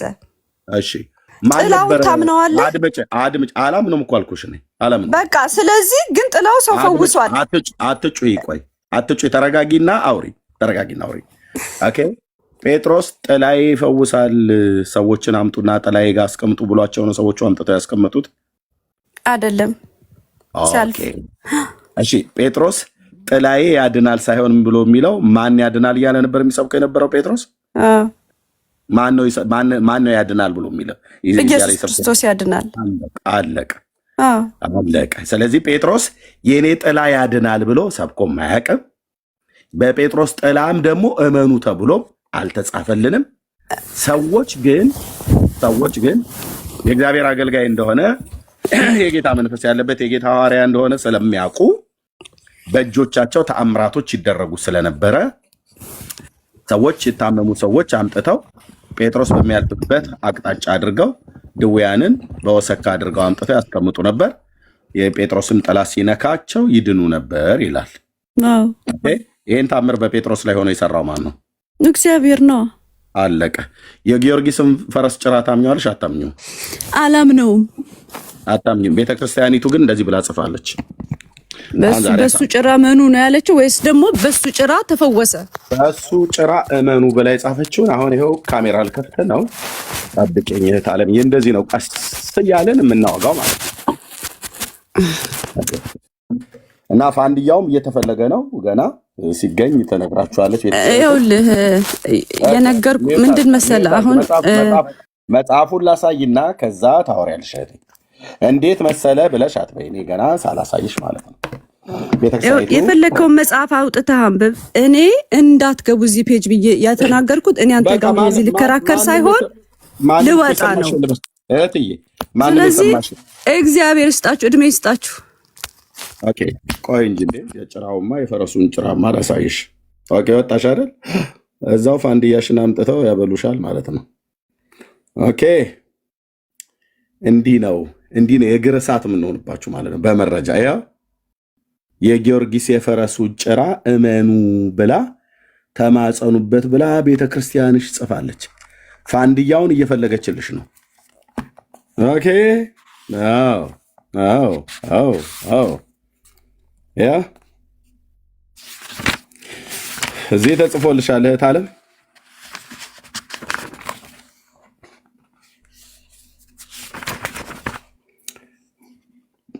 እኔ ያን ያህል እንድታወራ ጊዜ ሰጥቷት አይደል? እንዲህ ነው ጥላ ነው የሚረቃችሁ አልኩሽ። ከእኔ ጋር ስትመጡ ፒሪ ፒሪ ፒሪ ፒሪ ፒሪ ፒሪ ፒሪ ፒሪ ፒሪ ፒሪ ፒሪ ፒሪ ኦርቶዶክስ እንዳትገቡ እዚህ ቤት። ቀደም 500 ሰው ነበር፣ 200 ሰው ጨመረ ራሱ። ቢሃይንድ ባይማ ስንት አለ እንደተሰለፈ። ያው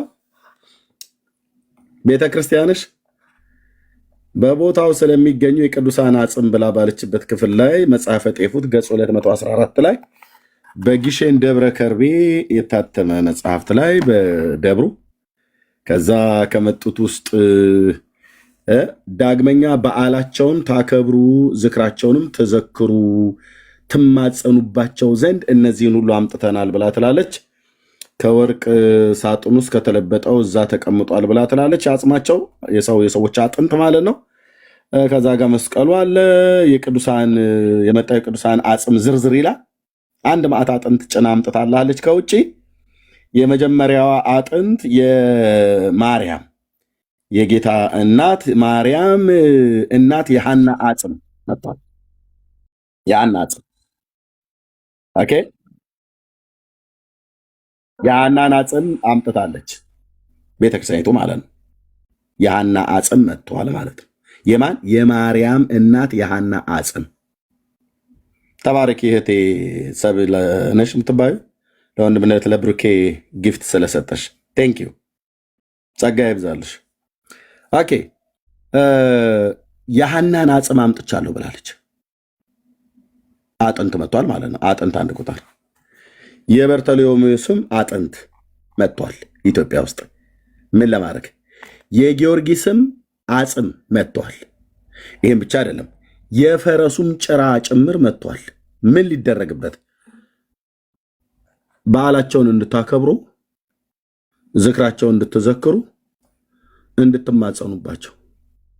እህትዬ በእውነት የጊዮርጊስ ፈረስና ፋንድያው በረከቱ ይደርባችሁ። የጊዮርጊስ የፈረሱ ጭራ ጭምር የት ነው የምትወርዱት? እንዴ ወረዳችሁ? ወረደ እኮ አሁንም ያንደኛው ወረደ። አሜን በሉ እንጂ ኦርቶዶክሳውያን ወገኖቼ፣ በእውነት ይህንን ታምር ልትንቁ አይገባም። ኦርቶዶክሳዊት ቤተክርስቲያን አምጥታላችኋለች። ጊዮርጊስ ብለሽ ስለጠራሽ ማለት ነው። ስለዚህ ጊዮርጊስ አጽሙን ብቻ ሳይሆን የፈረሱንም ጭራ ጭምር አምጥታለች። ምን እንድታደርጉበት? በዓላታቸው እንድታከብሩ፣ ከዛስ ዝክራቸው እንድትዘክሩ፣ የፈረሱን ጭራ ዝክር እንድትዘክሪ፣ የፈረሱን ጭራ በዓል እንድታከብሪ።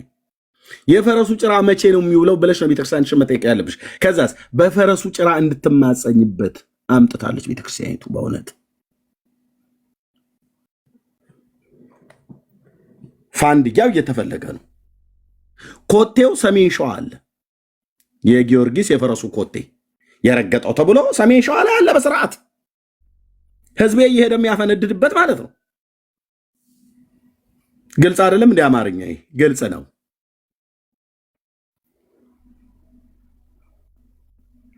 እንኳን አንቺ ቄሶቹም ራሱ አትግቡ እዛ ቤት ብለው ህዝቡ ከመስማት አላስታጎለም። ኦኬ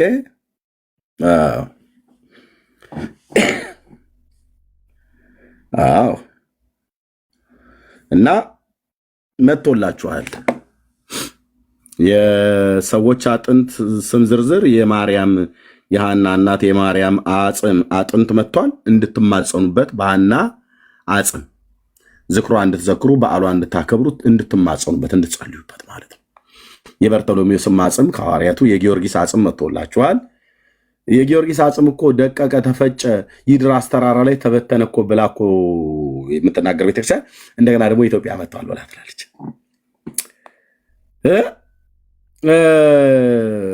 የፈረሱም ጭራ ጭምር ፋንድያውን ጠብቁ፣ የሚቀጥለው ላይ ይመጣላችኋል። በእውነት በዚህ ቤተክርስቲያን መኖር እንዴት ደግ መሰላችሁ ይሉላል። ይመጣል። የአንጾኪያ ሰማዕት የሆነው የገላውዲዮስንም አጽም አምጥተንላችኋል። ምድሪቱን አጥንት በአጥንት ሞልተዋለች። እንናገራኛ ደግሞ ኤርሚያስ ቆይ ምኑን ትናገራለህ? አሁን ሚዩት አድርገህ ስማ ብራዘር። ምኑን ትናገራለህ? ምኑን ትናገረዋለህ? ቤተክርስቲያኒቱ ተናግራ ትጨርስ። ከዛ የምትናገረው ነገር ካለ ከራስ ቤተክርስቲያን ጋር እኛ ሚዩት አድርገን እንሰማለን። ለኦርቶዶክስ ነው መልስ የምትሰጠው፣ ለእኔ አይደለም። እሰጥሃለሁ፣ ታወራለህ። ለእኔ ግን አይደለም። ለብሩኬ ለማንም ጴንጤ ምናምን ነገር ብለህ አይደለም። ለኦርቶዶክስ ትመልስላታለህ። ኦኬ። የአንጾኪያው ሰማዕት የገላውዲዮስንም አጽም አምጥተንላችኋል። አጥንት ማለት ነው። ወደ ኢትዮጵያ መጥተዋል። በኢምፖርት ኤክስፖርት በደረጃዎች መዳቢ ምናምን ነገር ታይቶ ነው ተመርምሮ ነው አናቅም፣ ግን መጥተዋል። አጥንት የአጥንት የደረቀ የሰው አጥንት መጥተዋል። የሊቀ ጳጳሳቱ የሳዊሮስና የዲዮስቆሪዮስም አጽም መጥተዋል ኢትዮጵያ ውስጥ እነ ሮያል እንዲማጸኑበት ማለት ነው። ሄሮድስ በቤተልሔም ያስፈጃቸው ኳስ በመሬት እኮ ነው። ታዲያ እንዴ ታዲያ ሮያል እንዲማጸንበት መጥቷል እኮ ነው። አንተ ኦርቶዶክስ አይደለ እንዴ? ቤተክርስቲያን አምጥቻለሁ ብላ ካለች ቤተክርስቲያን ባመጣችው ነገር ላይ በረከቱ ይደርብኝ ነው ማለት ያለበት። ጭራም ይምጣ፣ ፋንድያም ይምጣ፣ ኮቴም ይምጣ፣ ምንም ይምጣ አሜን ነው ማለት ያለበት። ስለዚህ ሜት አድርገህ ጠብቀን። ቴንኪው። ይኸው 14,000 የቤተልሔም ሕፃናት ሁሉ አጥንት መጥቶላል። አንተ 14,000ን ምንድነው ፈልገህ የእያንዳንዱን ሕፃን ጭንቅላት አጽም መነካካት ነው ያለብህ። አጽማቸው በረከታቸው እንዲያደርብህ ማለት ነው። ፋክት። እነዚህ የቆጠርናቸው 7ቱ ሁሉ በወርቅ ከተለበጠው ከእንጨቱ ሳጥን ውስጥ አሉ። በእመቤታችን ስም የተቀረጸችውን ታቦትም አምጥተንላችኋል አሉ። በጣም የሚገርመው ግን ይሄ ሁሉ የመጣው ኬት ነው ብለህ ስትል ከመካ መዲና ከሳውዲ እና አሁን ሮያል ተክቢር ነው ማለት ያለብህ። ሎቱ ስብሐት በስመ አብ ወወልድ ወመንፈስ ቅዱስ እሱን ለኛ ተውት። ከየት ነው የመጣው? ከሳውዲ አረቢያ ከመካ መዲናው ሹም ጋፊር ከተባለው ከዛ ነው የመጣው። ማን የጻፈችው? ቅድስት ኩላዊት ንጽሕት ቤተክርስቲያን። እኔ የቤተክርስቲያኒቱን ልሳን እኮ የምናገረው እኔ ነኝ። እነ ሮያል አይደለም የሚናገሩት፣ እውነት ለመናገር ማለት ነው። ይኸው እዚህ ጋር እንደዚህ ይላል። አፄ ዘርዓ ያዕቆብ ከየት ነው ያመጣሁት ብሎ ይላል። ከመካ መዲናው ንጉሥ ሹም ነው ይላል። እነዚህን ሁሉ ጠይቋቸው። ይህን ለአባተ ልጅ በስጠው የጌታችን መስቀል በመካ መዲናው ሹም እጅ አለና ነው ብለው ነገሩኝ ይላል። ከዚያም በዚያን ጊዜ ስለዚህ ነገር እንዴት የእስላም ንጉሥ የጌታዬን መስቀል ለመያዝ ገንዘብ ስለማድረግ ቻለ ብዬ ከእርሱ ጋር ለመዋጋት መንፈሳዊ ቅናት ቀናው ይላል አፄ ዘርዓ ያዕቆብ ማለት ነው። ከዚህም በኋላ ምታ ነጋሪት ክተት ሰራዊት ብዬ ሰራዊቴን ሰበሰብኩ አለ ሊዋጋው። ከዛም ከመካ መዲናው ሹም ከጋፊር ጋር ለመዋጋት አዴሌዋ ድረስ ዘመትኩኝ ይላል። ከዛም በዘመኑ የነበሩ የምስሩ ንጉሥ አሽሪፍ፣ የምስር ማለት የግብፁ ማለት ነው። ከዛ ጋፊር እንደ ንጉሥ ሆኖ በመካ መዲናው ያስተዳድርና ይገዛ ነበር። እነዚህን ሁሉ አጥንት መስቀሉ ራሱ ከየት ነው የመጣው? ይሄ ግማደ መስቀሉ ጊሼን ነው አሉ የተባለው ብራዘር ከኢየሩሳሌም የሚባለው እሱ አየር ስትይዝ ነው። ኦርቶዶክስ በራሷ መጽሐፍ ነው እየተቀጠቀጠች ያለችው። ከየት ነው ያመጣችው? ከሳውዲ አረቢያ። አላህ አክበር ነው ማለት ያለብህ ብራዘርዬ። እኛ ጋር መተህ ደግሞ የጥንት የጠዋቱ ሃይማኖት ብለህ አትበለን። ኦኬ እነዚህን የያዘውን ሁሉ አባተ ገንዘብ መስቀሉን እና ስዕላቱንና እሰጥሃለሁ ከኔ ጋራ አትዋጋ ብሏልኝ ይላል። ስዕልና ታቦትን፣ አጽምን፣ የፈረሱን ጭራ፣ የህፃናቱን ጭንቅላት በሙሉ ከየት ነው ያመጣው? ጋፊር ከሚባለው ከመካ መዲናው ሹም ነው። ማን ነው የሚናገረው? የኢትዮጵያ ኦርቶዶክስ ቤተክርስቲያን በግሼን ደብረ ከርቤ የተጻፈ መጽሐፈ ጤፉት የት ገጽ 141። እንዴት ላርጋችሁ ወገኖቼ? እንዴት ላርግ? እንዴት ልደብቀው? ቤተክርስቲያን እንደዚህ እወቁልኝ ብላ ከጻፈች አነበብኩት። ይህንንም እጅ መንሻ ይህንንም ብሎ እጅ መንሻዬን መስቀሉን፣ ሰፍነጉን፣ ከለሜዳውን፣ አክሊለ ሦኩን ይህንን ሁሉ ሉቃስ የሳላትን የእመቤታችን ስዕል፣ ዮሐንስ ወንጌላዊ ሳለው የጌታ ኩርዓተ ርዕስ የተባለውን ስዕል፣ የቅዱስ ሚካኤልንም ታቦት ሰጠኝማ የሳውዲ አረቢያው ንጉሥ። ባለፈው እኮ ተናግሬያለሁ። ብፁዕ አቡነ እንድርያስ እዚህ ለሰላም ይሰጣሉ 14 ታቦት ባለፈው ድገሙልኝ ብለው ጽፈው የሰጡት ማለት ነው። ድሮ ደግሞ ከሰላም ነው የሚቀበሉት። ጳጳሱ ለሰላም ይሰጣል፣ ንጉሱ ደግሞ ከሰላም ተቀብሎ ያመጣል። በእነዚህ ነው እኛ መናፍቅ የምንባለው። አየህ፣ ረጋ ብለን የምናወራው ቀስ ብለን እንኮመኩመዋለን። የተጻፈው እንደዚህ አሰጣላለሁ ማለት ነው። እናንተ ጻፉ፣ እኛ እናነባዋለን። ይህንንም እጅ መንሻ ተቀብዬ ወደ ሀገር በፍቅር ተመለስኩኝ ይላል። ይህንንም ካስረከበኝ በኋላ የመካ መዲናው ሹም ጋፌር እንዲህ አለኝ፣ ይህንንም እጅ መንሻ ተቀብለ ወደ ሀገር በፍቅር ተመለሰህ ከኔ ጋር ምን ያዋጋሃል? የአንተስ የኔ ሰራዊት በከንቱ ቢያልቅ ምን ይረባናል? ምንስ ይጠቅመናል? ብሎ ለመነኝ ይላል። ይህንንም እጅ መንሻ አድርጎ የሰጠኝ መስቀሉና ስዕላቱን መስከረም 21 ቀን በ1443 ዓመተ ምህረት ከተቀበልኩ በኋላ አንብር መስቀሌ በዲበ መስቀል ብሎ ያሳየኝን ህልም እውነት ነውን ብዬ ህልሜን አሰብኩ ይላል። ከየት ነው ሁሉ የመጣው? ከመካ መዲናው ሹም። ኦርቶዶክስ ታቦቱን ከየት ነው ያመጣችሁ? ታቦተ ማርያም የተባለውን አክሱም ያለውን ከመካ መዲና። እስከ ዛሬ ከየት ነበር ብለው ሲሉ ነው የነበረው? ከኢየሩሳሌም።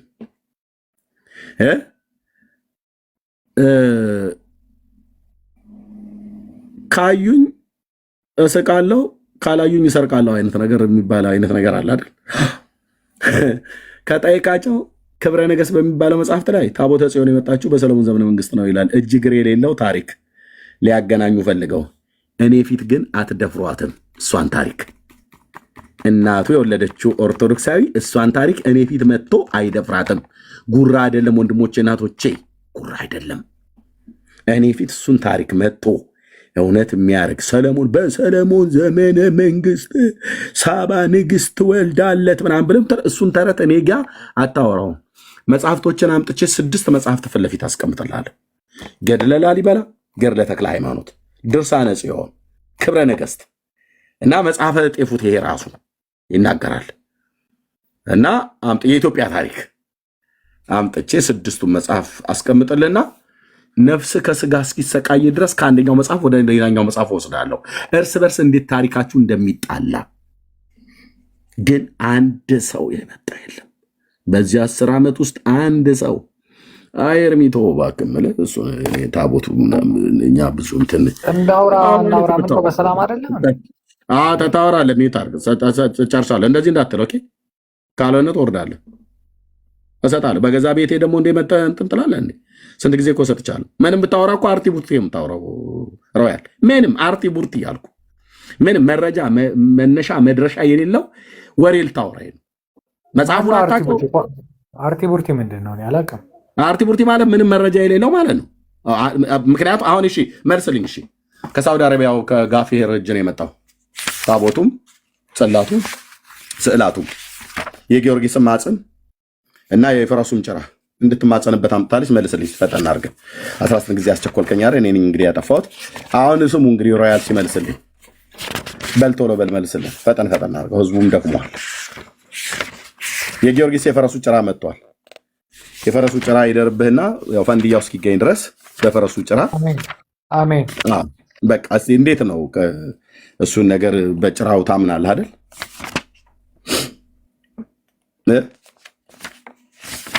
መልሳ እንዲ 11 ጊዜ ማይክ አምናለሁ። እሺ ምን እያልክ ነው የፈረሱን ጭራ የምትማጸነው?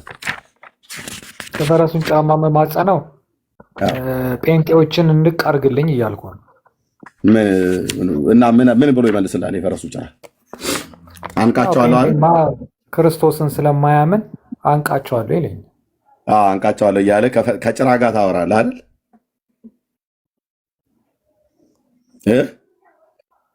ነገር ከሆነ እኔ ሮያል ይፈራል ብለህ ከሆነ እኮ አይ ምን ነው የምትፈራው? ጴንጤዎችን እንቅ አድርጉልኝ ብለህ በጭራው በራሱ ጭራው በጭራ ነው አይደል የሚያንቀን? ያንቃቸዋል። አዎ ጭራው በደንብ ያንቃቸዋል። ጭራው በራሱ ጭራው ነው ተነስቶ የሚያንቀን። እኔ ደግሞ ተቀብዬ ራሱ የህፃን ወሬ ሲወራ እኔም ህፃን ሆናለሁ።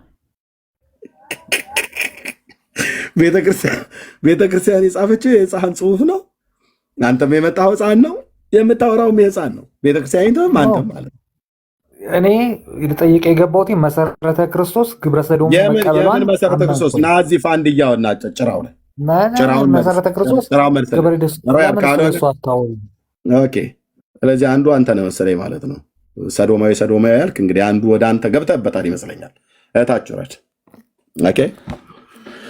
አዎ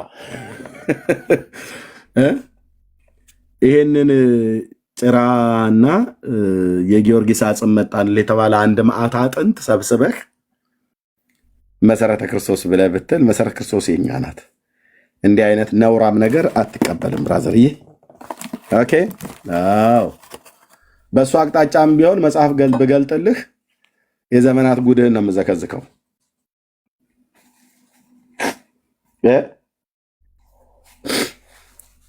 የፈረስ ጭራ የሚያምን ትውልድ፣ የፈረስ ጭራ የሚማፀን ትውልድ አሁን በምን ሞራሉ ነው መሰረተ ክርስቶስ ሙሉ ወንጌል ብለህ ልትል የምችለው? ግሸን ደብረ ከርቤ የግሸን ደብረ ከርቤ ቅድስተ ማርያም ደብር ሰበካ ጉባኤው ነው ያሳተመው መጽሐፈ ጤፉት። ጌታችን መድኃኒታችን ኢየሱስ ክርስቶስ የተሰቀለበት ቅዱስ መስቀል ወደ ኢትዮጵያ መጥቶ በግሸን ደብረ ከርቤ ቅድስት ማርያም መቀመጡና ሌሎችንም ጥንታውያንን ታሪኮችን የሚናገር መጽሐፍ። ኦኬ ያው አሳታሚው ማን ነው? ግሸን ደብረ ከርቤ። ይህን መጽሐፍ መልሶ ለማሳተም ለማከፋፈልም ሆነ ለማሰራጨት መብት የግሸን ደብረ ከርቤ ቅድስት ማርያም ደብር ሰበካ ጉባኤ ነው፣ የቤተክርስቲያኑ ማለት ነው። ተርጓሚ ርዕሰ ደብር የማነ ብርሃን አድማሴ የኦርቶዶክስ ማርያም።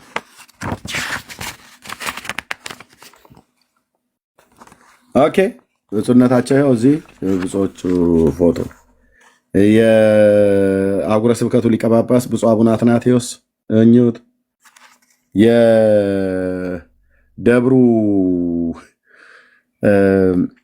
ቆሞስ ማለት የደብሩ አስተዳደር ቆሞስ ይኸው አባ ለይኩን ወንድ ፍራው ቆሞስ። ማን የጻፈው ይሄን? ቤተ ክርስቲያኒቱ ጭራ እንድትማጸንበት አምጥቼልሃለሁ ብላት ነው። የፈረስ ጭራ የምትማጸን ትውልድ መተ ጴንጤን በምን የሞራል ብቃት ልትናገር ይችላል? ወንድማን በምን እና እንዲህ አይነት ጉድ ይዘ ማለት ነው። የፈረስ ጭራ ተማጸኑበት ብሎ መንፈሳዊ ትምህርት እባክህ የጊዮርጊስ የፈረሱ ጭራ ሆይ እንድታማልደኝ እፈልጋለሁ እያልክ አንድ ኦርቶዶክሳዊ እንደዚህ ብለህ የፈረስ ጭራ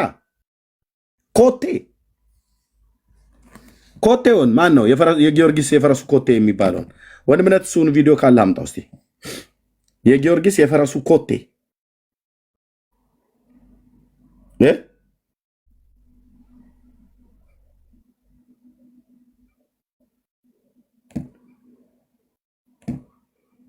አለ ብሩኬ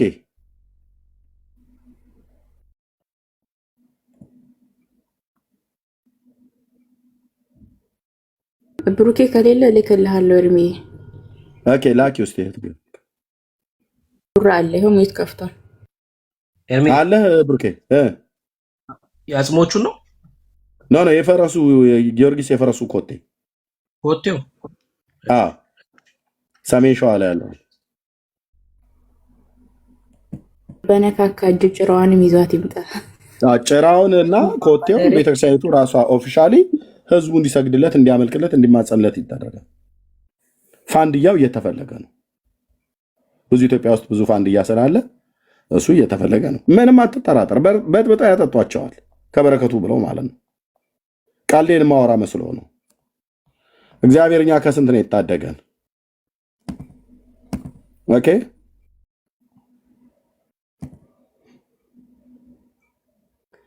ኦኬ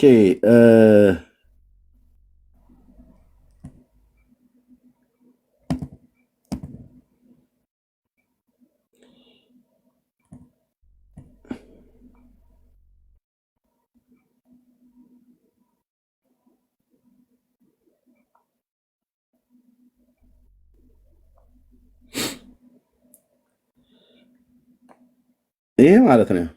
ተው ወንድምነት አግኝቼዋለሁ። ይሄው የጊዮርጊስ የፈረሱ ኮቴ ማለት ነው። የት ነው ያለው? ይሄው የሰማዕቱ የጊዮርጊስ የፈረሱ ኮቴ ተብሎ የተጻፈበት ዋናውን ቆይ እንፈልገው ወገኖች። ኦኬ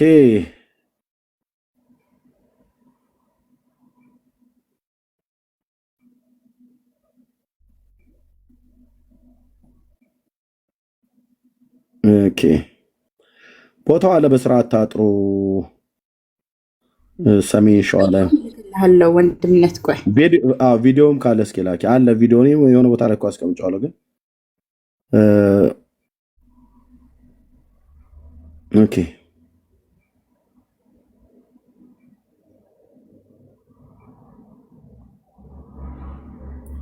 ሰው ይሄድ እንደው በስርዓት ይስመዋል፣ ይሳለመዋል፣ ይማጸንበታል።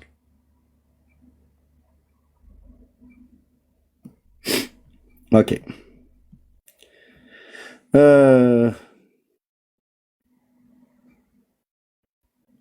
ወንድምነት ያስወርደዋል። አይ ቲንክ ኔትወርክ ነው።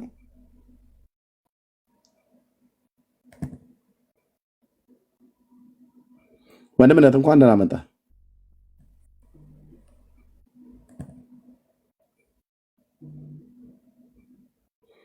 እሺ ቴንኪው ቲጂ የመሰለችን ያ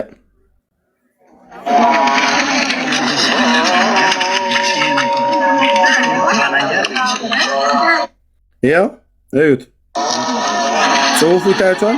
የቅዱስ ጊዮርጊስ የፈረሱ ኮቴ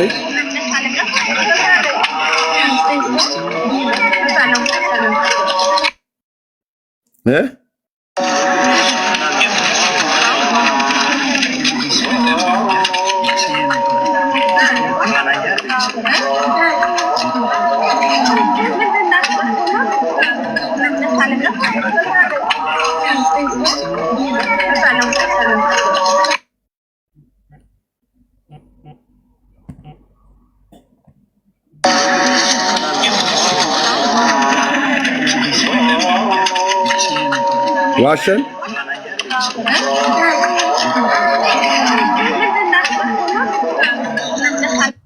ያው የቅዱስ ጊዮርጊስ የፈረሱ ኮቴ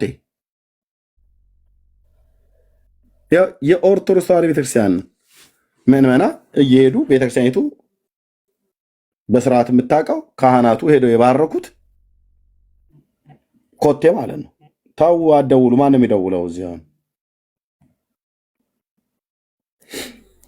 እሺ ቴንኪው ቲጂ መሰለሽኝ ላክሽልኝ።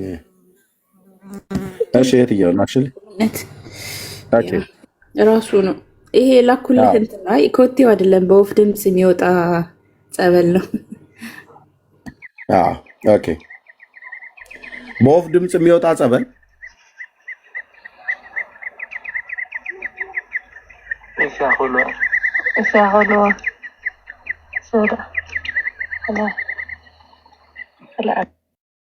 እግዚኦ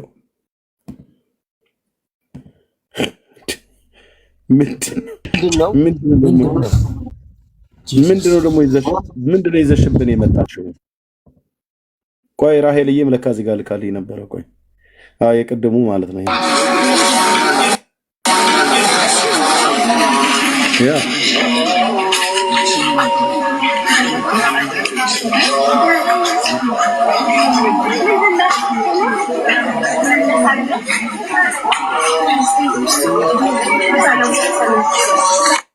ሌላ ኤርሚዬ ልላክልህ። ጉድጓድ እንዲህ ቦታውን ለብቻ ከበው እንደ እጃቸውን እየከተቱ ለጽድቅ ነው ሲሉ።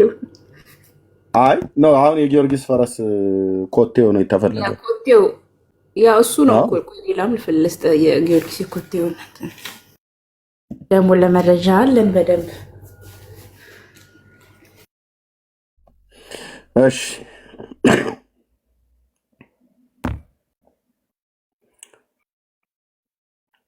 መታችሁ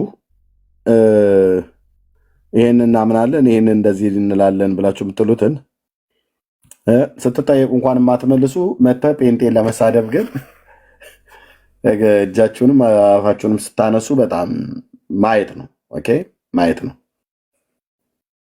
እና ተባርኮ ወንድምነህ ዳንዬ እንኳን ደህና መጣ።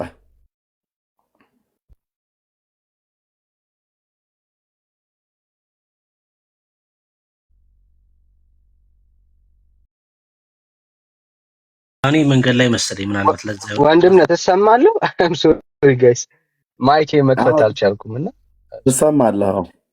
ውጭ ነህ እንዴ? እሺ እንኳን አሁን ገና ቤት ገባሁ። ገና ቤት ውጭ ነበር። እንደውም ልደውልልህ ስል ነው የመጣው። መክፈት ትችላለህ?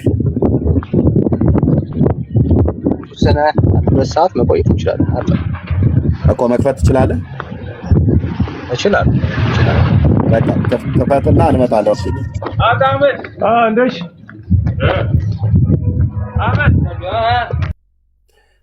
አህመድ ነው እህትዬው። ይሄ አሁን እኔ እኮ ለዚህ ህዝብ እኮ ወንጌል ያልተሰበከ ለምን ሰብካለን ብለን እኮ የምንለው እኮ ለዚህ ነው። ለምን አይሰበካል? እንግዲህ የምታዩት ይሄ የሰማዕቱ ቅዱስ ጊዮርጊስ የፈረሱ ኮቴ ነው።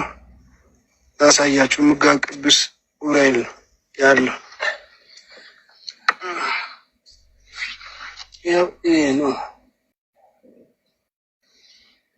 መዳኛችን ዛሬ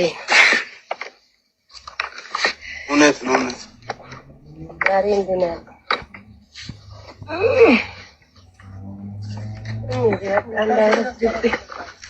እንዳይረፍድብን